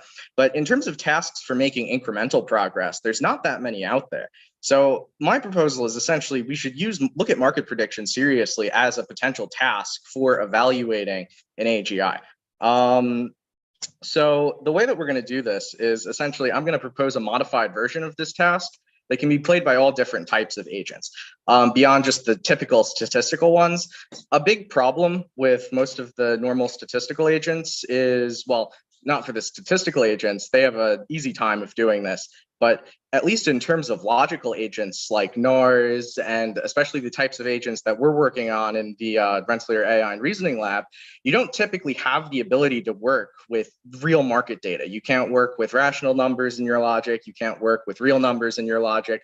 You're really limited to working with labels. So we need to come up, so our goal here is essentially to develop a task that can be played by all of these different types of agents. And of course, it's a lot easier than to convert from labels back into quantitative data that so statistical agents can play as well, whereas going in the reverse is more difficult. So essentially at the end, then we're going to propose a data set, which is in line with some past benchmarks and benchmark multiple methods, including NARS, which is a dominant AGI method on the task. Okay, so just some background. I doubt I have to give that much background to this crowd, but essentially, I'll just go over this quickly. So traditional market prediction, it's really just a time series prediction task. You're going to learn a model that essentially at some time, you're able to predict the price of an asset at the next time step, given past prices and additional observations. So these additional observations can essentially be one of many things. So we have technical market data, right, which is all of the price histories of assets, as well as other types of indicators, and then fundamental data, which is a lot more qualitative, but you can also have quantitative fundamental data. So this is just essentially a typical machine learning model that they use for stock market prediction. There's all of the different types of fundamental and technical data going in, then data processing, and then the model learns it, and then it is evaluated, right? So we're really just interested in the technical data for our work. Fundamental data, in essence, we think would be easier for AGI agents to deal with due to the qualitative nature of things. But you're opening up a whole new can of worms with text processing and everything for your model as well. So just some results from previous models, right? So there's pretty good results for just the standard price prediction. So LSTMs in particular have been very popular. Mokhtari, his work is essentially what I did all of my baselines based off of, and he gets really good results on a lot of these statistical agents. And his work is actually what I'm going to be basing my data set off of, because I'd like to be able to compare our logical task and the results we got on that with the tasks, the results that the statistical agents are able to get before we've modified the task. Okay, so just a rundown of some shortcomings of the statistical and connectionist approaches. So a lot of these agents, they get pretty good results, right? So around 70% directional accuracy when you're given both technical factors and I think I was supposed to say fundamental factors as well. But essentially, you can't really generalize this even one day out was what they found. Again, these are very simple models, right? These aren't big in-depth statistical models. These are one single method basically as your agent. So effectively, beyond that, we have qualitative fundamental data is difficult for machine learning methods to interpret and take advantage of. So this is a big one, right? So machine learning methods are like notoriously bad at doing logic. So even in some of the like latest deep learning work with all of these gigantic language models, you can trip them up very easily by giving them basic logic questions to solve, and they're unable to get like real results on this. And there's work towards this, but they're still really only just on like the basic level. They're not able to actually generalize this like and do large amounts of logic and proof essentially. So we really want to use the abilities of some of these logic-based AGI agents and take a look at how that would impact market prediction. So that's one thing that's difficult for these machine learning agents to really take full advantage of. And we're looking at essentially trying to solve that in the long term. So the other issue is explainability. Obviously, a lot of these models do have some level of explainability, but we want obviously much better explainability than what we have at our fingertips. And by default, most of these machine learning methods don't have explainability built in. Okay, so I'm now going to talk very briefly about a modified task that we've come up with. So essentially, what we're doing is we're discretizing the market prediction task. So now, instead of being given all of your continuous price data, you're going to be given two things. You're going to be given a magnitude of a daily movement and a direction of a daily movement for all of your whatever features you're using.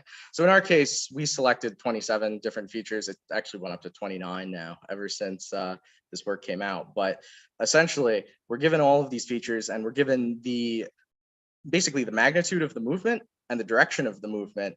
And our goal is basically to predict, all right, so given all of these features and the past price data for the asset, can you predict what direction the asset is going to go in? In this case, the asset is the S&P 500. We're trying to predict the S&P 500 index here at the next day from the previous day's data, as well as all of these other quantitative technical indicators, which we are converting into qualitative labels effectively. So for the actual conversion part of this, so I imagine computing the direction is pretty easy, right? So this is essentially just, okay, did the market go up the next day? If yes, you label it as the market went up, right? Otherwise, the market went down. Those are your two options. Magnitude is more difficult to do. So we want to assign magnitude labels here. So for this, we have a qualitative conversion process. So the initial problem at hand here, though, is that different assets are going to have wildly different price distributions. So effectively here, I have the picture. We have Apple stock, and we have, I believe this is the daily exchange rate of Canadian dollars to US dollars. So the fluctuations in these, and I guess this wouldn't be an asset, right? This would be just a factor here. The distributions are completely different. So effectively, with this one, a 1% change in the Canadian dollars is pretty large, the exchange rate. Whereas with the Apple stock, a 1% change is pretty average. So it's not, we don't want we need a way of dealing with this effectively. So far, no questions. Okay, good. Yeah, so when dealing with this, we basically want a way to represent the magnitude of changes fairly, right? We don't want a 1% change on one factor to be considered, normal, and then have it also be normal on something that it's not normal, right? So where this, a 1% change would be pretty extreme, on Apple, it would be not very extreme. So we need a way of dealing with this. So the solution that we've come up with is this Z-score bucketing approach. So effectively, the way that this works, the idea is that we use the past distribution of the daily changes to compute the significance relative to that using the Z-score, which is the number of standard distributions away from the average that our current day's movement is, right? So for example, on fast thing, 5 would have a very -5 here on Apple would have a very high Z-score because we're very far away from this average, whereas 1% wouldn't have a very high Z-score. And then to convert this into actual qualitative labels that we can use in our task, we're going to perform bucketing. So we're going to group similar Z-scores together, and you can choose an arbitrary number of buckets here. You can say however specific you want, however many labels you think your agent can handle, you can choose different bucket sizes. Okay, so here's just a small example conversion that I do. So for Apple, we have 2 successive days of the daily stock price. Whoops, one too far. So daily percent change here is it's 3.5% increasing. So the direction is very easy to compute, right? So the price is clearly going up here, so direction +1. And now to compute the magnitude, we take the standard deviation here for how much the standard deviation is. This is computed from the past distribution. Then we compute the Z-score and we get 1.89. And then we are just grouping all of the Z-scores together into different buckets. So we say that the magnitude of this movement is 2. So one of the main reasons that we're doing this is essentially because, at least for normal, I should probably say normal traders, the people who don't have degrees in finance, it's similar to how they view the market, right? So you don't typically internally represent a big price movement as, oh, the stock went up exactly this much real number or down this much real number. You look at the graph and you say, oh, the market went up a lot or down a little bit, right? So it's kind of trying to map that idea on how normal people view the stock market into a task here. So let's go over our data now. So this is the actual implementation of the stuff. So for the data sources, we selected 29 technical market factors over the past 10 years, and it was across 5 groups. I tried to mix up the groups a bit. Most of these are from Mokhtari's work because I wanted to basically use a data set that had already been used here. So I had to update it since some of Mokhtari's work was a bit old with the stocks they used to compute the S&P 500, and there's a large overweight. It overrepresents tech stocks significantly, and I wanted to get that down.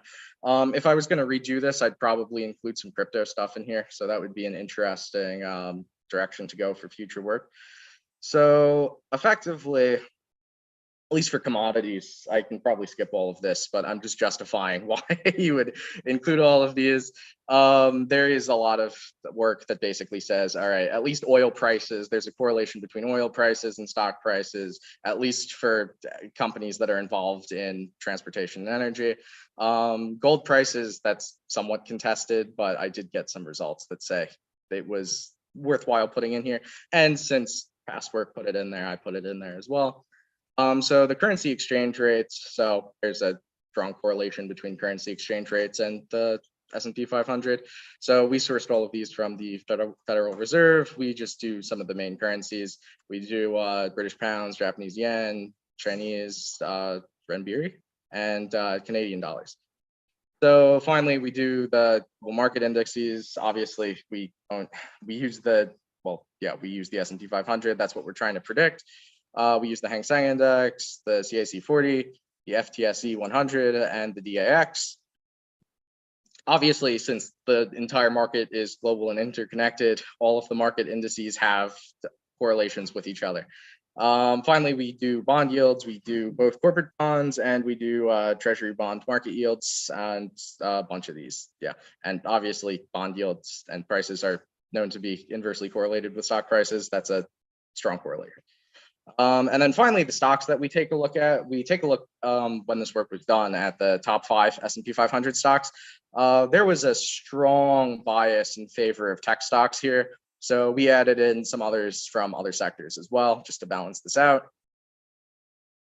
So in terms of comparing the data, essentially, as everything comes in as crazy CSV files, we have to get all of them squared away. So we have a converting algorithm. So effectively, we're going to process each source file into one big buffer with everything arranged by date.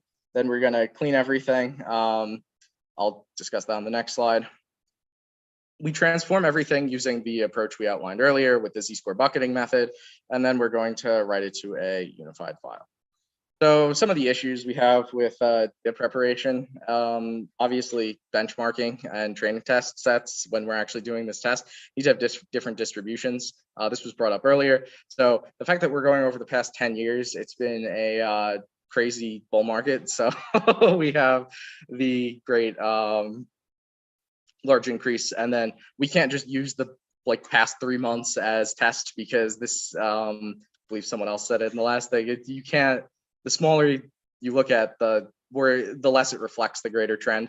So to do this would be rather unfair, because it would way over predict for the bull market. So what we do instead is we just randomize it when we randomize the train and test sets.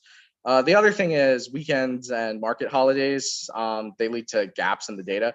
This is something that we still weren't really entirely sure how to do this and deal with this, because, when the market closes on a Friday and then opens on a Monday, there's been 2 days worth of news. It's a lot different, and holidays as well. So we basically just said, all right, we're going to cut all of these out.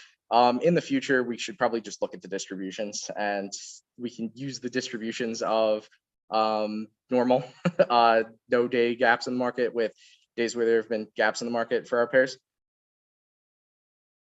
So finally, we'll talk about our agents and our results. So we use some statistical and connectionist agents as our benchmarks. So we have a multilinear regression agent, a multilogistic regression agent, an SVM agent, and a artificial neural network agent. So effectively, all of these, this is so somewhat unfair to these, right? We're asking these agents to basically perform, these are agents that are tailored to perform on a statistical environment with real numbers. And here we're basically converting our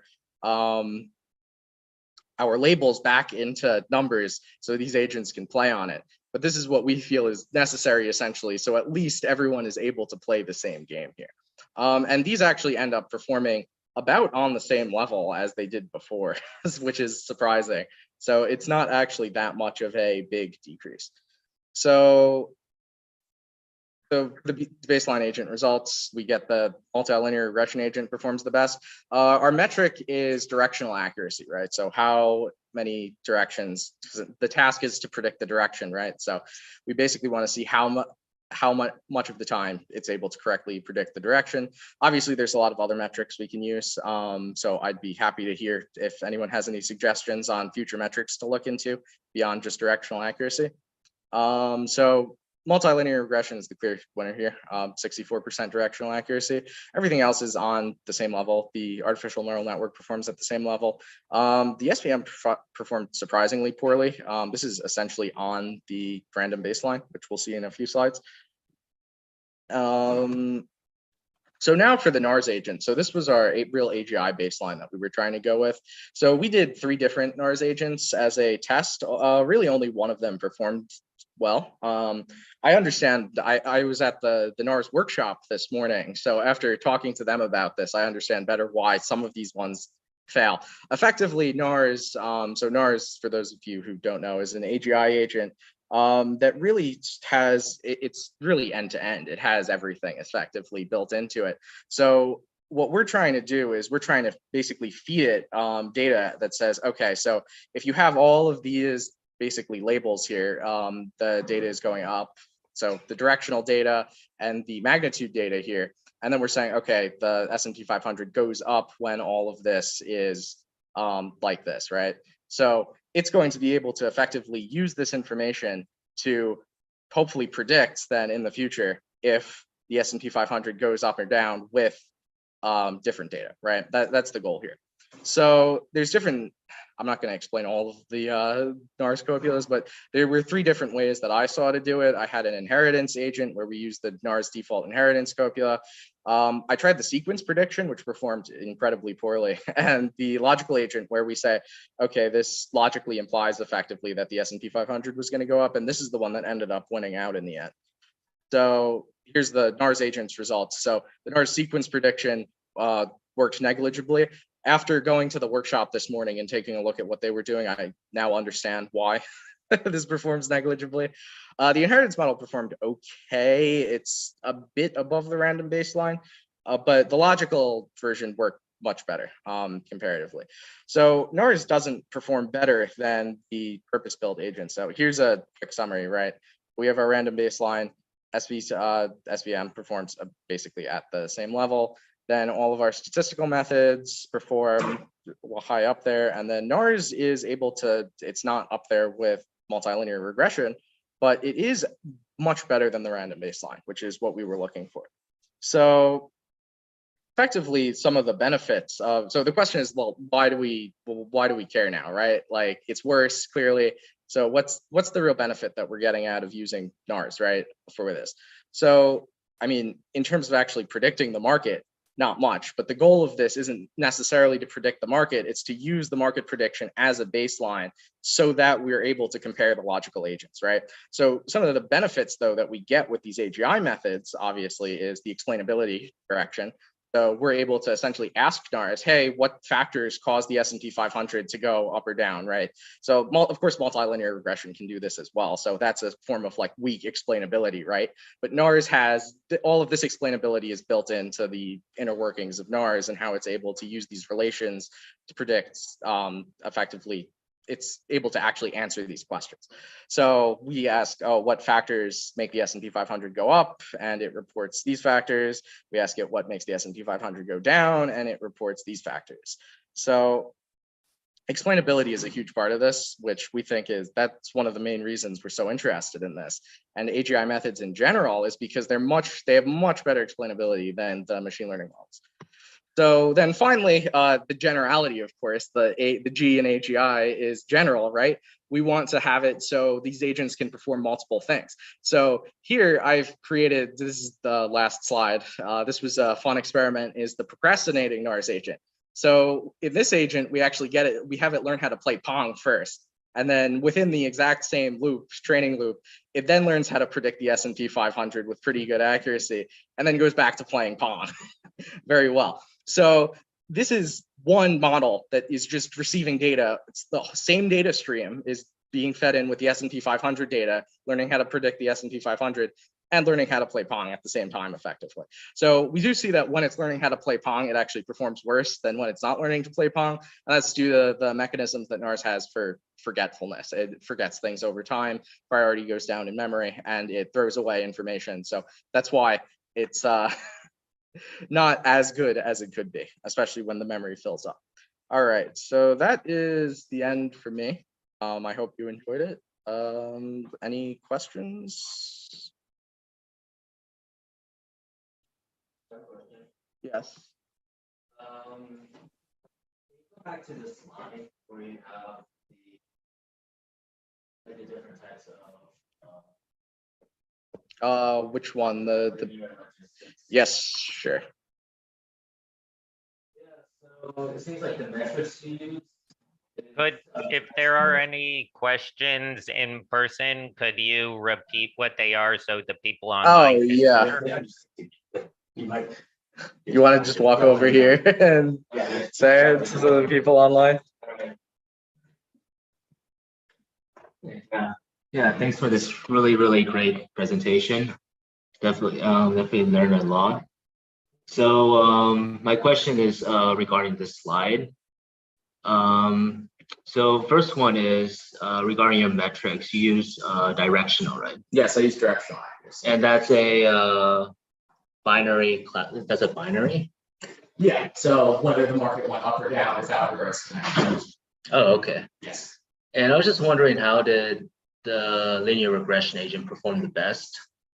Yeah, so that's an interesting question. So I can't actually tell you why it performed the best.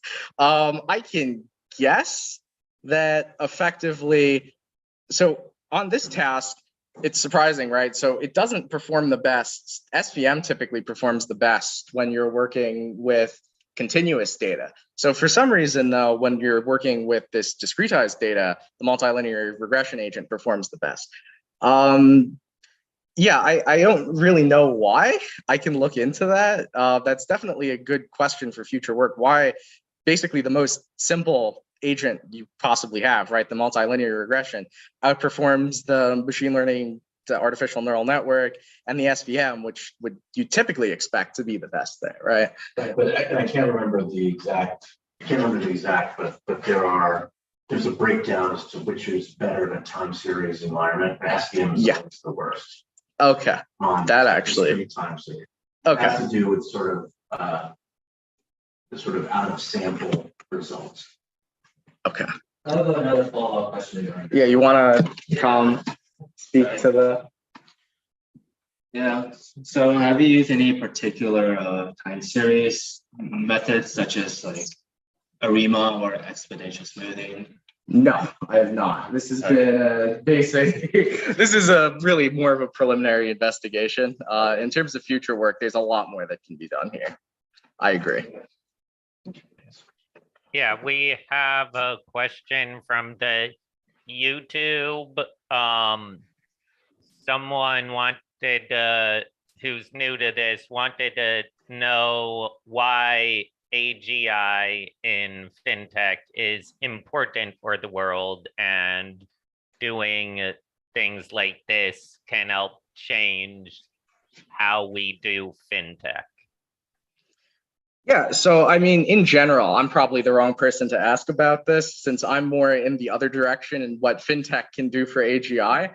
But so in general, I mean, AGI, once we have AGI, you have, it's going to be so much more robust for, especially, so let's just briefly, hybrid systems. When you're able to actually get logic into this finally and use logical methods rather than just statistical methods for these predictions, there's going to be much better methods than what we have available right now for market prediction, right? And just prediction, basically prediction of all of this stuff. There's so much logic involved in this that we could seriously improve our predictive capabilities just by bridging the gap with these hybrid systems where we're also involving both logic and these statistical methods, is my take on this. Yeah, that is very cool. Are there any more in-person questions that people have?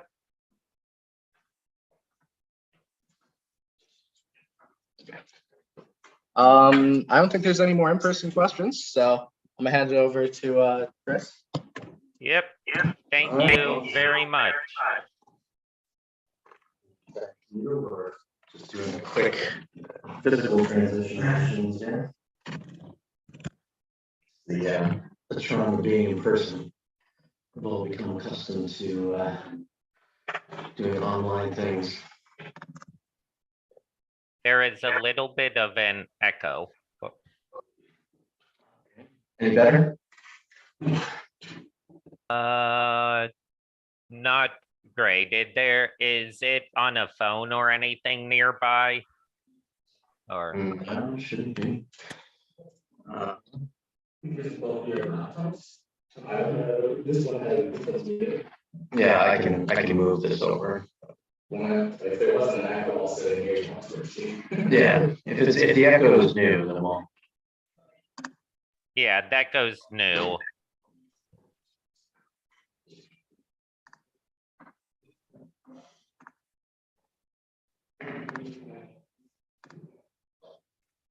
It may be electronic interference. Where James is sitting. All right, let's see if we can get this show on the road. Yeah, I don't know what it is. That might have just changed. Is it gone now? No, it's still there. Oh, so it just doesn't like me. Okay. Well, I guess we will muddle through. So to everybody that is local, everybody that is online, thanks for your patience. I'm actually happy that I'm ending, and normally in a conference you don't want to be the last one to go, but I'm actually very happy to go last because my speech is more of a holistic analysis of the art, right? And I'm hoping that I can impart some old guy wisdom. So I won't go on and on about my credentials other than the fact that I've overseen or built 2 hedge funds, crypto trading funds over the years. The first one, actually Ben Gertzel and I compared notes on I don't know, over 10 years ago. And then the most recent one was the crypto fund called Singularity DAO, where I was CTO for about a year, and I've now become overloaded and I've stepped back as a part-time advisor. But I'm still very bullish on Singularity DAO. I'm very proud of the work that we did over that year. So my background, to make that, to wrap that up, is in structured finance and equities, real-time equities, and some FX markets years ago, and then crypto most recently. So the contrast to this is it's going to be relatively high level. We can go as deep as people want, but it's it's late in the day here on site. It's probably even later for people joining online. So I'm going to sort of, I guess it's kind of presenting strangers locally, but that's okay. So when I was putting this talk together, I thought, okay, so what is useful? What is actually, what can I distill out as an actually useful talk? Never mind sort of enumerating through research. And I thought James's presentation was fantastic. And I thought that the other guys that are working in Singularity DAO that went prior are being very rigorous, and I think it's truly appreciated. So I'm not putting down anything, but from me to you guys, what can I distill into just very simple messages of value? And so the first thing I would say is, having built 2 of these things and having made money, 2 to 3 of these things and having made and lost money on them, I would say that these things just jump out of mind.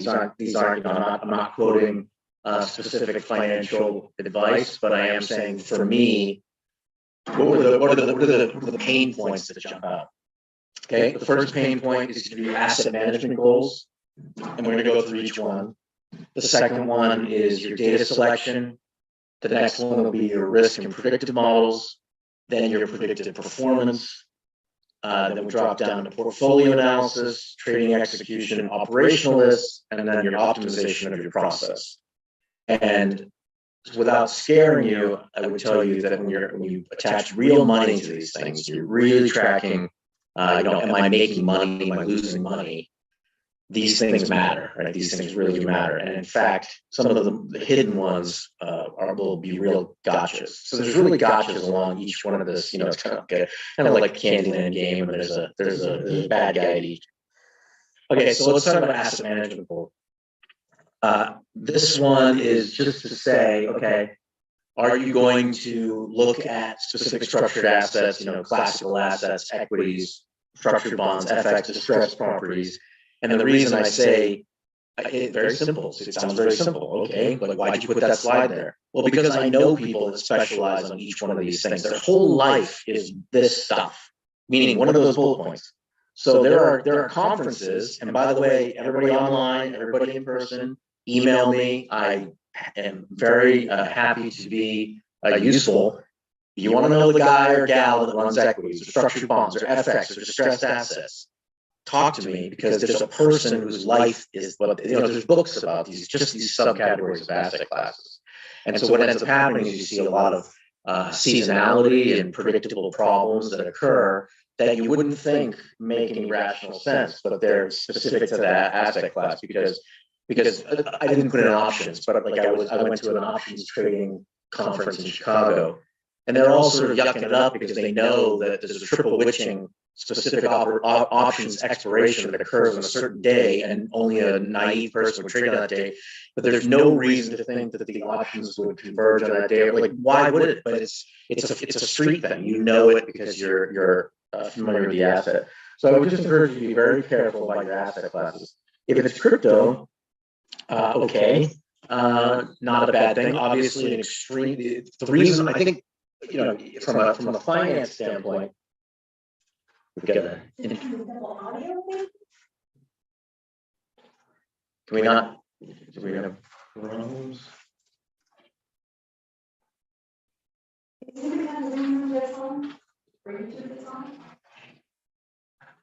If there is a speaker in the room there, can you turn it down a little bit? Is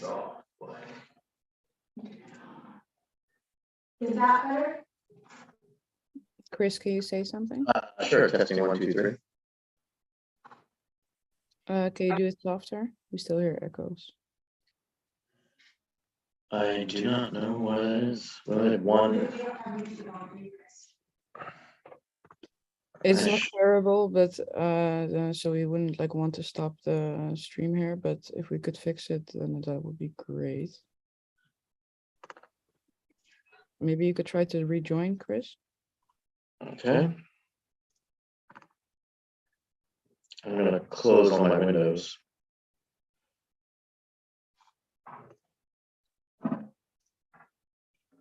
And if there are headphones there, that would be also a solution. How about now? Is it any better? No.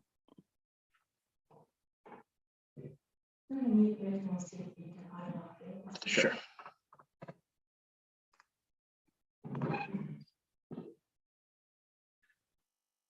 Is that audio okay? Yeah, that is. Yeah, so you can use that audio and then mute the other one. Well, but yeah, but now your speaker's off. Oh, my speaker's on. Give me a second.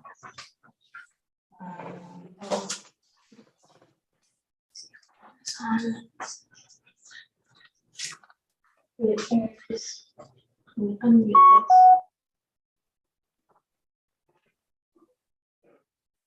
Can you guys speak? Hello? Testing 1, 2, 3.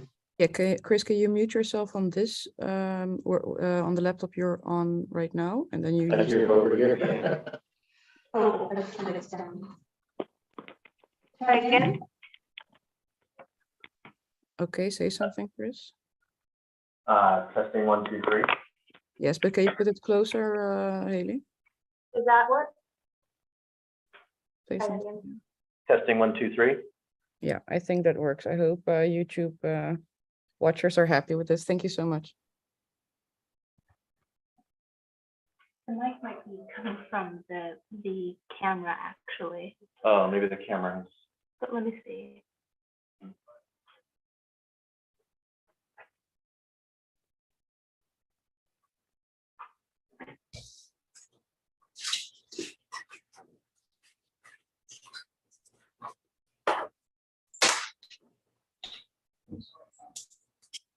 All right. Can you guys hear me online? Yes, go ahead. Ibby, can you hear us online? Yes, go ahead. Or Ryan, can you hear us? Yes, go ahead. Okay. So, the trials and tribulations of multimedia. Okay, so crypto, yeah, crypto. Why do finance folks care about crypto versus crypto people care about crypto? It's two different motivations. People who care about crypto believe in the decentralization of finance. They believe in it, and sometimes they will believe it to their grave, right? And financially, finance people like it because of the massive deltas and the massive variations in price, and so massive price sways and swings, and obviously the multiples, the multi-x returns. But finance people realize that it's going to have to be a technical game, kind of like James is talking about, not a sort of throw darts at emerging altcoins. And so there has to be a quantitative approach or operational approach that they understand. So my point about crypto is that the sort of best practices advice here is, if you want something that has a little less chaos to it, go with BTC, ETH. You know, those are the two most traded coins, much higher volume. The get in, get out is much easier, and so you know it's a little bit more sane. When you start doing prediction of altcoins, then things get very crazy. And so so why I say that is because crazy can be quantified, but crazy is not translatable to equities. It's not translatable to FX, and the time series gets skewed. And then the final point on this slide is, how do you get out? How do you measure your success, right? So in crypto, I went to a crypto conference and I was bragging about Singularity DAO and how we were, you know, providing very solid positive returns.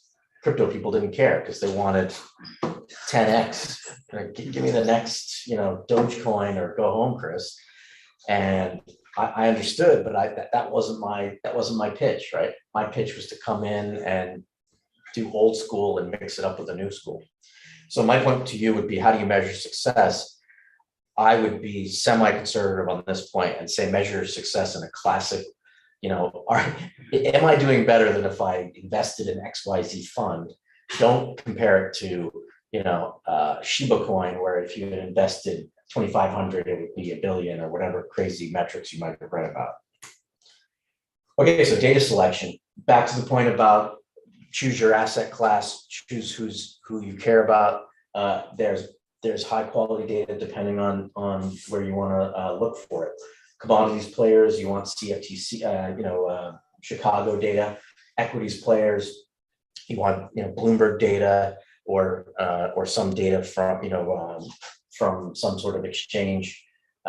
Those are purchasable. You can get personal versions, you get business versions. If you're talking about crypto, that's a battle, right? Crypto data is not entirely easy to trust because you're buying some data from some guy that might be useful, might not be useful. The general rule of thumb on crypto data is I did a lot of vetting, and CryptoQuant was a good partner. They go back to about 2017. You can get decent data, you know, Wall Street quality data out of them. Happy to make introductions if you email me. Not selling for them per se, just you know, having done a SWOT analysis of players, I think that was a pretty good one.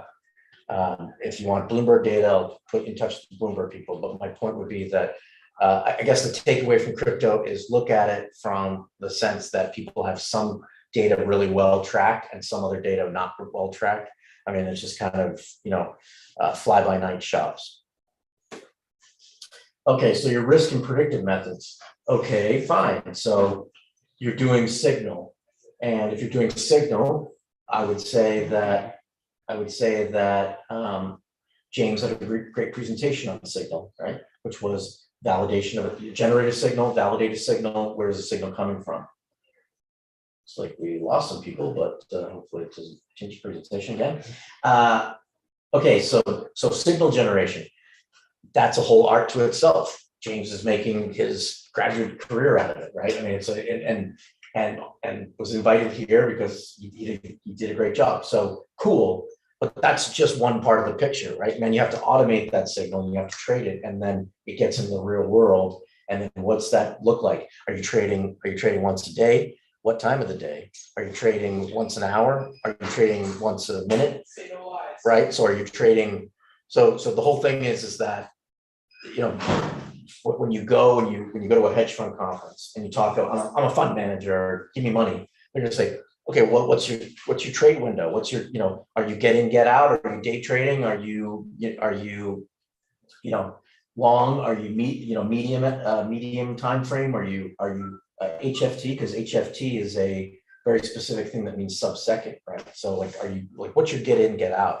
They're going to want to know that. And so, and back to what James referred to, and actually some of the other guys in the earlier presentations, your signal varies dramatically on the quality of what your get in, get out looks like, right?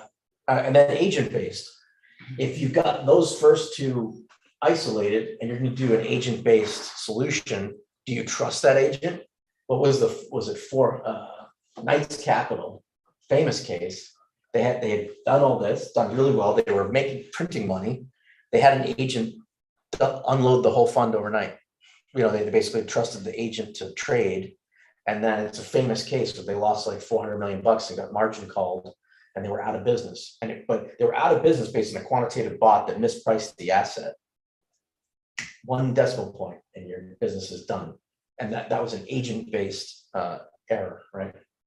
Anyway, so I'll just pause for a moment to call attention to the fact that I intended these slides to be shared with everybody. So there's some links at the bottom of things that I thought were kind of cool for, like, if you're going to build your own signal. I'd recommend James stuff now, but my point would be that if you're savvy with Python or TensorFlow, like, these are some decent signal generation systems using LSTMs. Okay, so predictive performance. Now we're getting into some of the pain points. Okay, so when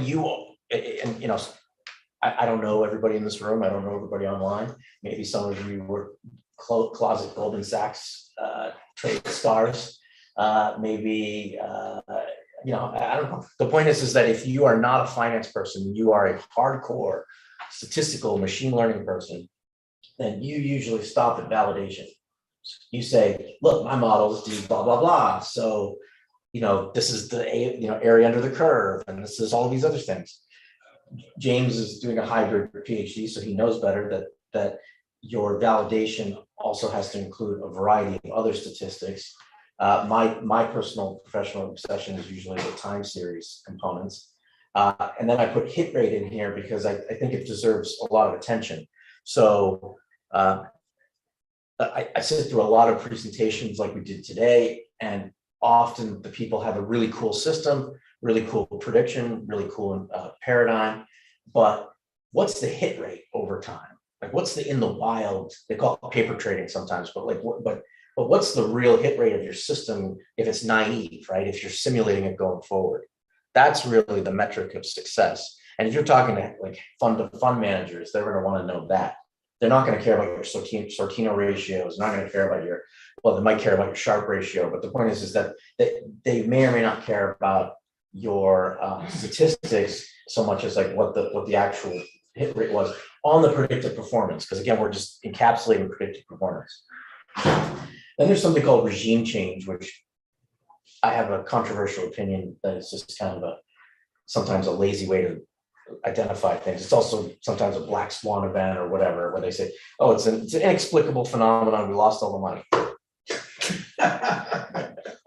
And so what it actually is technically supposed to mean, if you Google it, is that there's some sort of extraneous factors outside, some latent factors that were not in the model that definitely were more predictive, or some insider trader took the money or something like that. But be aware that these things do happen. It's a dynamic living system. It's not a statistical system, and it's not a black box. Other common traps, I would say that generally speaking, just like, overconfidence that you have a model once you have statistics, and I'm not looking to change, but once you have a cool performance, this is just the start of your journey. Okay, now portfolio analysis. Why is this broken out from predictive analysis? Because that's the way Wall Street sees it. That's the way that industry people see it. That's why I was saying James's talk, the earlier talk's awesome.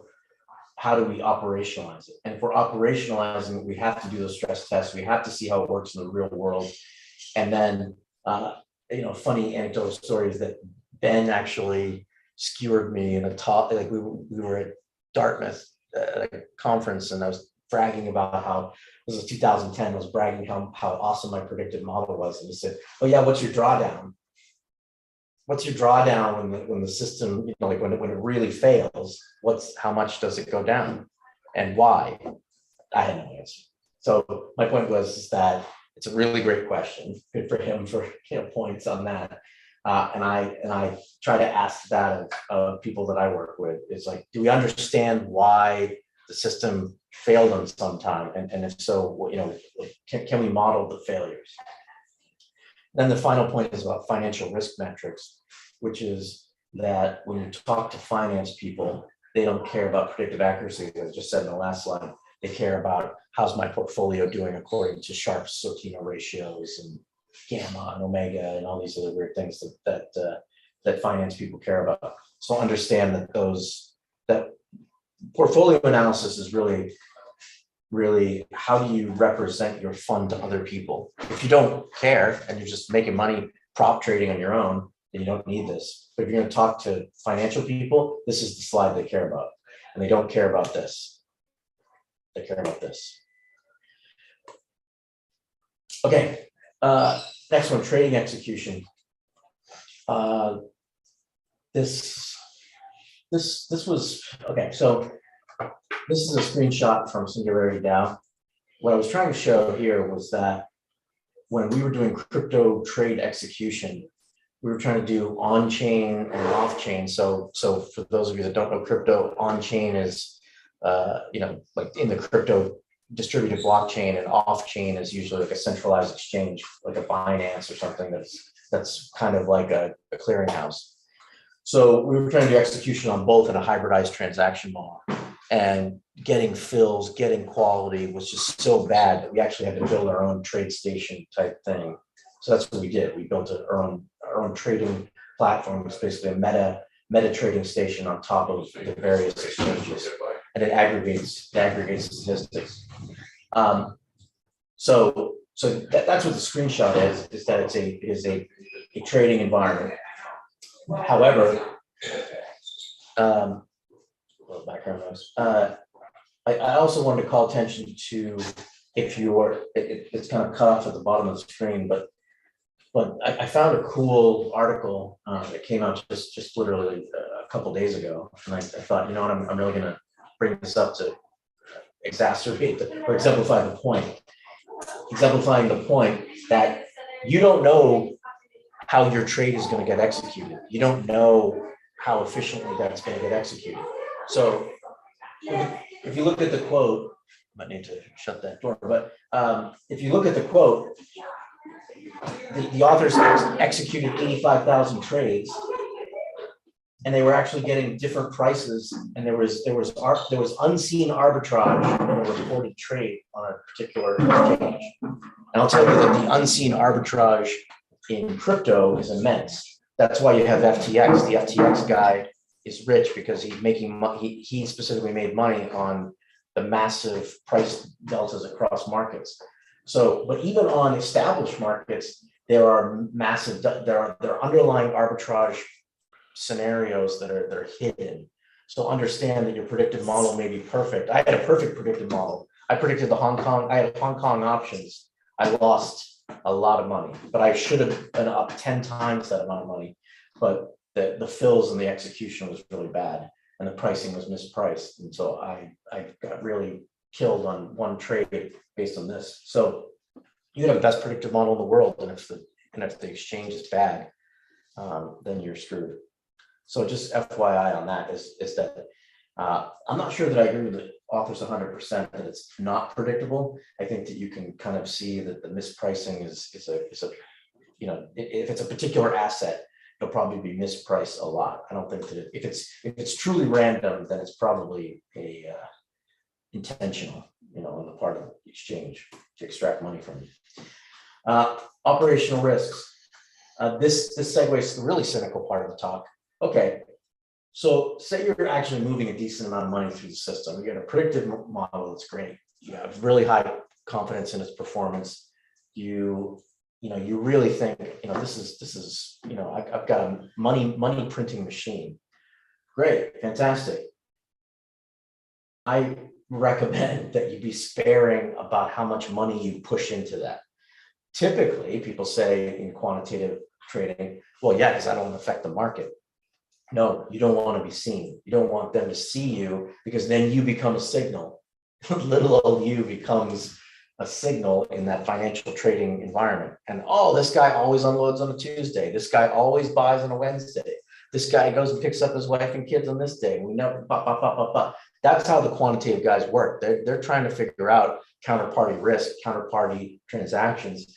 And the guys that are really pros will obsess about the whales that they see moving through the system, the transient figures that they move that are going through the system. So that's what I mean about Other counterparty risk, I think, can be encapsulated by the last slide, but other end of the trade is really to understand that once you participate in the, it's quantum, right? Quantum observation. Once you participate in the system, you then become a signal in the system.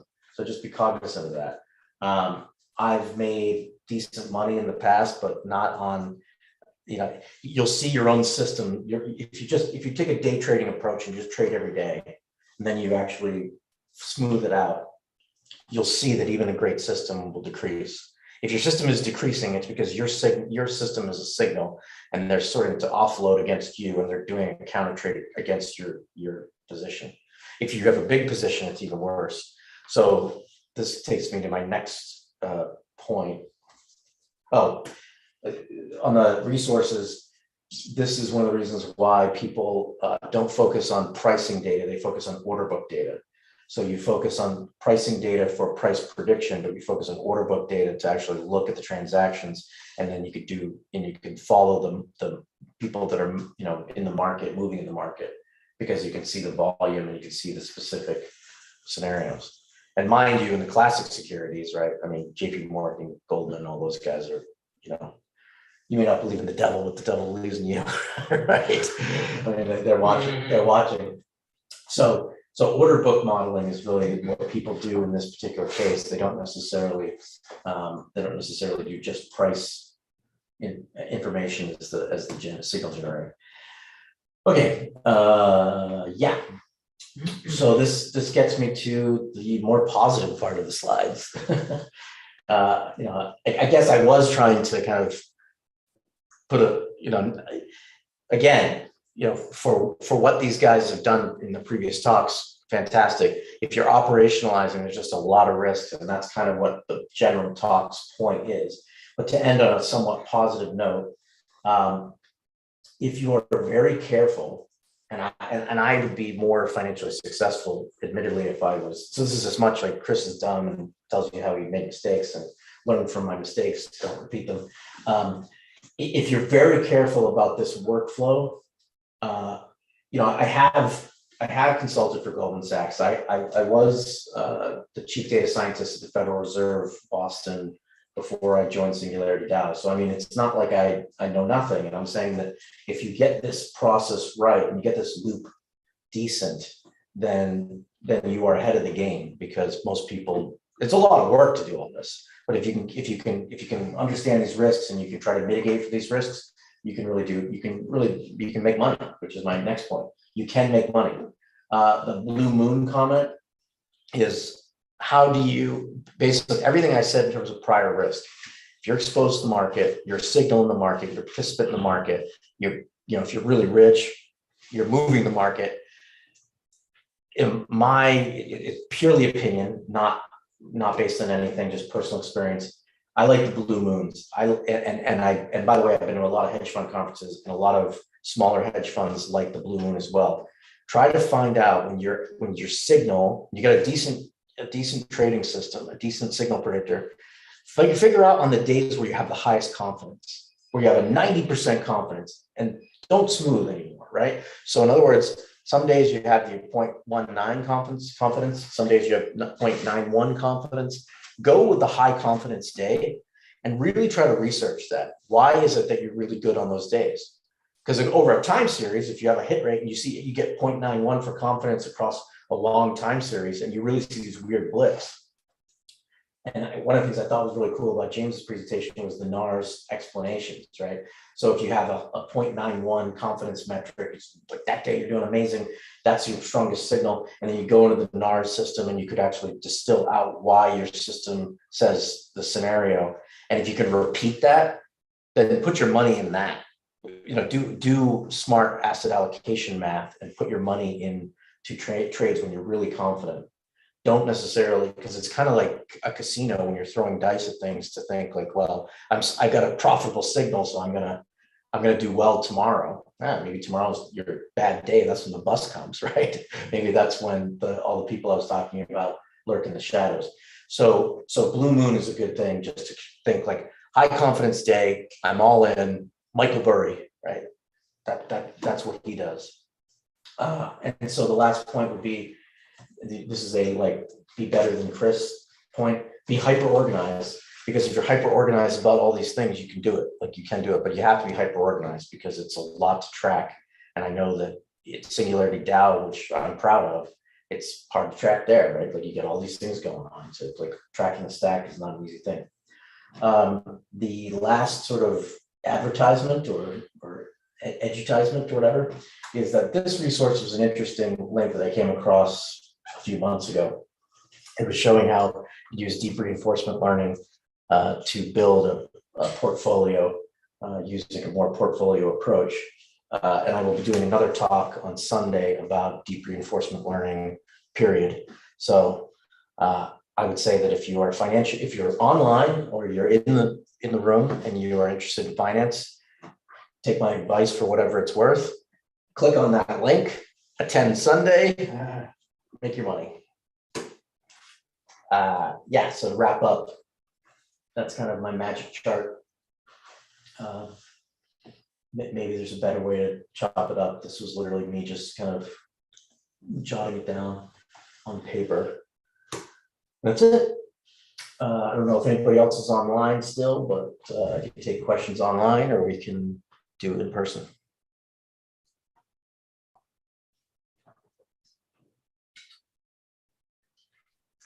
Anybody online? Yeah, we'll start with in-person questions. Are you guys able to hear us?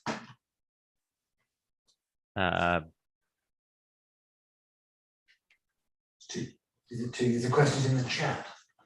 They say we can't hear them. We somehow have to get audio. Hmm. Can you guys hear me now? I mean, can you hear us? Or can we just speak into the ether? Okay, well, at least the talk went off. Let me try to do this, and then we'll get all sorts of feedback, and everybody will hate us. How about now? Yeah, It's good. We hear you, but you just can't hear us, it seems, unless you can hear us now.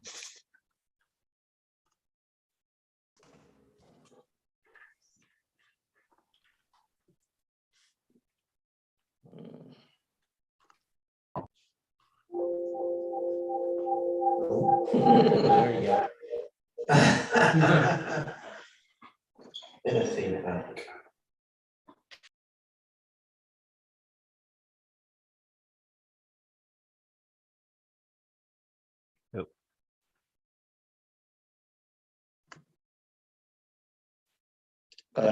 Can you say something? Hello. Yeah, we got you now. Okay. Yeah, we have a few questions from online. One of them is from newbies and across the crypto finances spectrum. Not much longer till the latter two groups are closely coordinated. Do you think that's true, that like crypto and the general finance will start to become more coordinated or have more systems that correlate with each other? Well, I was tracking a lot of price when I was more intent on rolling out the hedge fund product with the guys with Singularity DAOs, and a lot of just daily price tracking in terms of correlations in the standard market. And I tended to find, so we'll talk about the mathematics and then the explanation. The math is I tended to find that all crypto was negatively correlated with movements on the street, right? So if the macro went down, that things would all go down. But I found that only BTC and ETH were positively correlated with the bounce back. And that wasn't true necessarily a few years ago. It was only true more recently. Now what's the explanation? The explanation is that if you're an altcoin and you've got the pop already through ICO or some sort of word of mouth like Shiba or Doge or something like that, then you end up in a situation where a lot of the uplifting price fluctuation has already been captured. However, you're in a market, you're exposed, and so there's liquidity movements. So if the ships sink right in the broader markets, people are going to pull their money out and they're going to reinvest it. Now, so that's why you're negatively correlated across all assets, is that the altcoins are just as exposed. But as I said, the pop already happened. So when the money, it's like a tide, right? And the money flows back in, what ends up happening is you don't end up with a situation where the money flows back to that altcoin because of the lack of exposure to that altcoin to the broader markets. People don't know it's there. It's not in crypto. Maybe people know this already, but you don't have listings across every market. Singularity DAO, and I know the team works hard to make sure we have listings across exchanges, but we're even SDAO is not listed on every exchange. BTC and ETH are on every exchange. So really the sort of there's barriers to then get the reinvestment when the money comes back in. And anyway, so that's a technical answer to the question, which is to say that there's negative correlation with all crypto assets, apparently, and there's positive correlation with BTC, ETH when the money comes back in. And then in terms of the actual question, I guess, which was, will there be a longer term sort of price elasticity efficiency between the crypto traditional markets and crypto in general? I think it's going to depend on the maturation of that altcoin and how well listed that altcoin is. And are there fundamentals to that? So here's another point, which is take away everything and go with the Buffett style analysis. Are there fundamentals that you can go track across the coins and across the assets? I mean, this was part of my pitch to Singularity DAO, was we were providing actual dividends. But my point would be that BTC, Bitcoin is considered the store of value. Ethereum is like the transaction system powering Web3. So they have that kind of implacable value that people ascribe to them. What does that altcoin have that's kind of sticky, right? From an economic value standpoint, right? And that's where your correlations occur.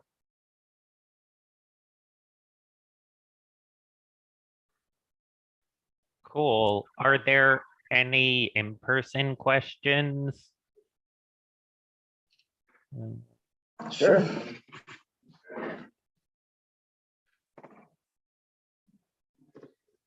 Hey, this is Kevin again.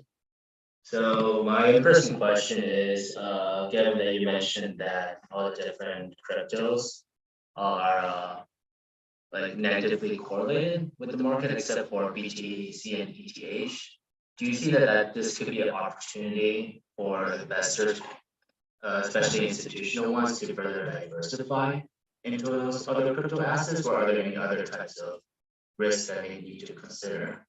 For example, the maturity of the different cryptos, etc.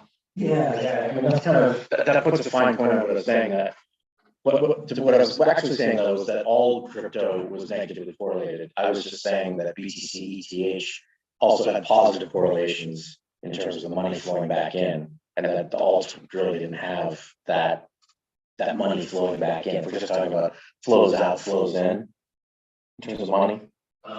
So that was the first point. And but I think with your point, that just puts a fine point on what's the long-term value of that altcoin, right? So I mean, my advertisement or my shameless plug for Singularity DAO is that Singularity DAO is trying to provide the dividend to the people that participate in the dataset, right? That's like the value. I mean, obviously Singularity DAO is doing other cool stuff, but I'm saying that's like that checks off that box in terms of what is that altcoin stickiness. But to your other question about longer term value, yeah, I'm bullish on some.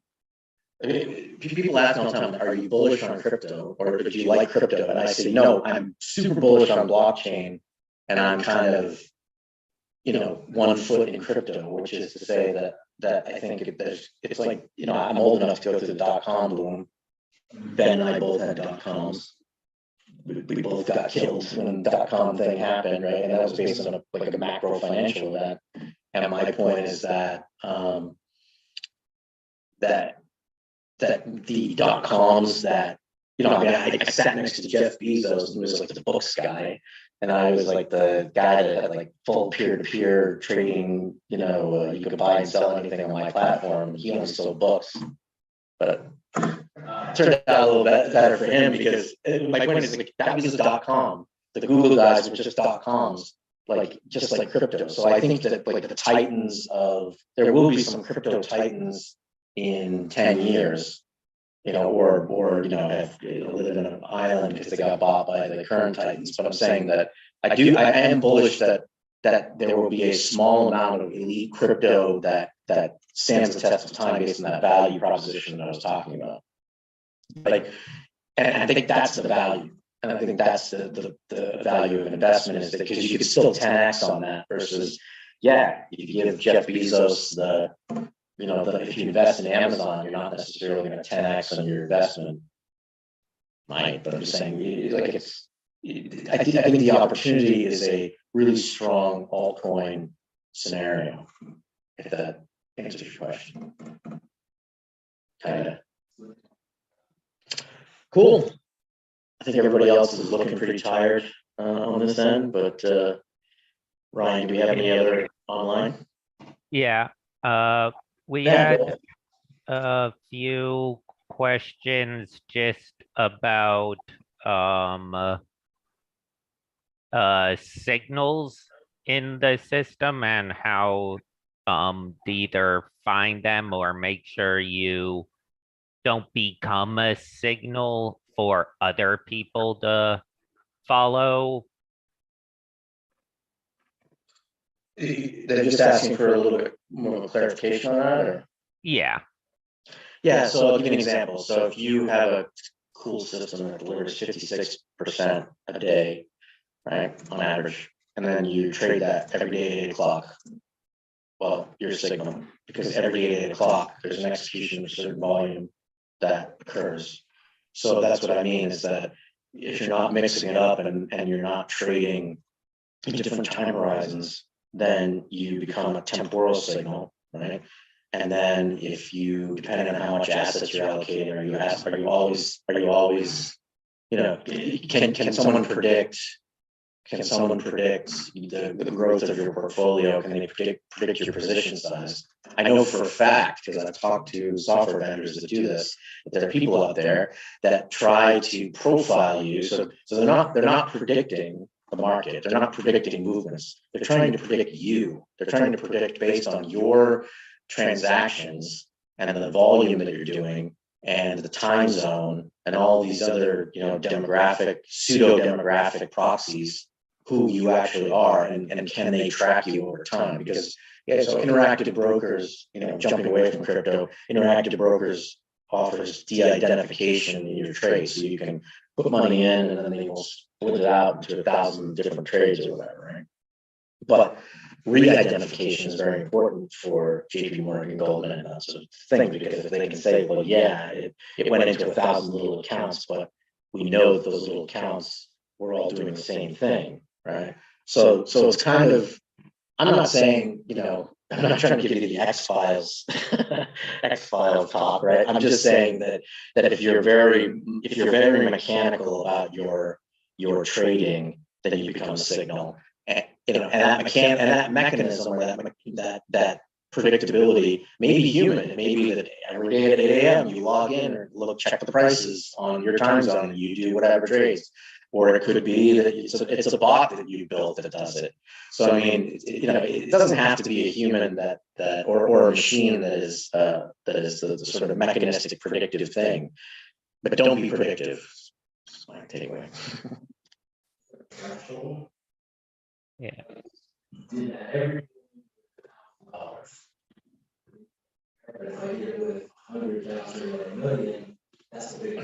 No, I think it's a great question because it goes back to the original question, which was that you guys had asked about crypto versus non-crypto.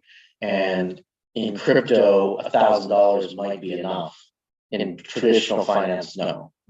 Right. So you have to look at, it gets into the, you know, it does get into kind of what are you trading? Like, so for instance, you could move $1 million a day in the SPX futures and no one would care. You'd be a small fry. It wouldn't matter. But if you move $1 million in Bitcoin, people are going to notice. And if you move $1 million in altcoin, like that's your altcoin. You bought it all, right? Yeah. Thank you very much. We have another question, which is what other projects are SDAO currently working on aside from the crypto trading element? There's a variety of analytical projects that, I mean, Anton and team, right, talked about all of the crypto prediction that SDAO is doing. There's multiple people in SDAO whose thunder I won't steal that are doing similar things, right? But you know, so the main value proposition for SDAO is crypto, you know, it's crypto trading, right? But there's also the other big one is that SDAO will launch altcoins of people, right? It will handle ICOs and do more fiduciary things for smaller partners in altcoins. And I do know that there's sometimes, because SDAO has, you know, at least a dozen technical people, that we're doing collaborations where other people want analysis on their chain and we will help them with that. So I won't name names because my data might be outdated or whatever. Thank you very much. I think that's all of the questions we have from the online crowd. So if there's no one else in person, thank you very much. Thank you. Thank you for everybody for sticking this out, and for everybody in person. It's 85 degrees in here, and we all want to go. So, like I said, I usually don't like going last, but you can kind of see why. You know, I wanted to give you guys the kind of the old man Winter speech from you know, from trading crypto and traditional securities. And by no means am I, that being said, by no means am I like the be all end all expert. I mean, I'm not the, you know, multi-billionaire sitting here telling you how to make billions. I'm just telling you that the stuff that's worked for me as well as some of the stuff that hasn't worked for me. And I am pretty certain about at least everything I presented. So thanks for everybody online. Thanks in person, and we'll see you all at the conference in the next couple of days. Thank you very much. For everyone online, there are other streams that have finished today. There will be more streams over next couple days, and thank you all for attending AGI in FinTech. Yeah, and share screen. Oh, no, share screen. Yeah. Share. Okay.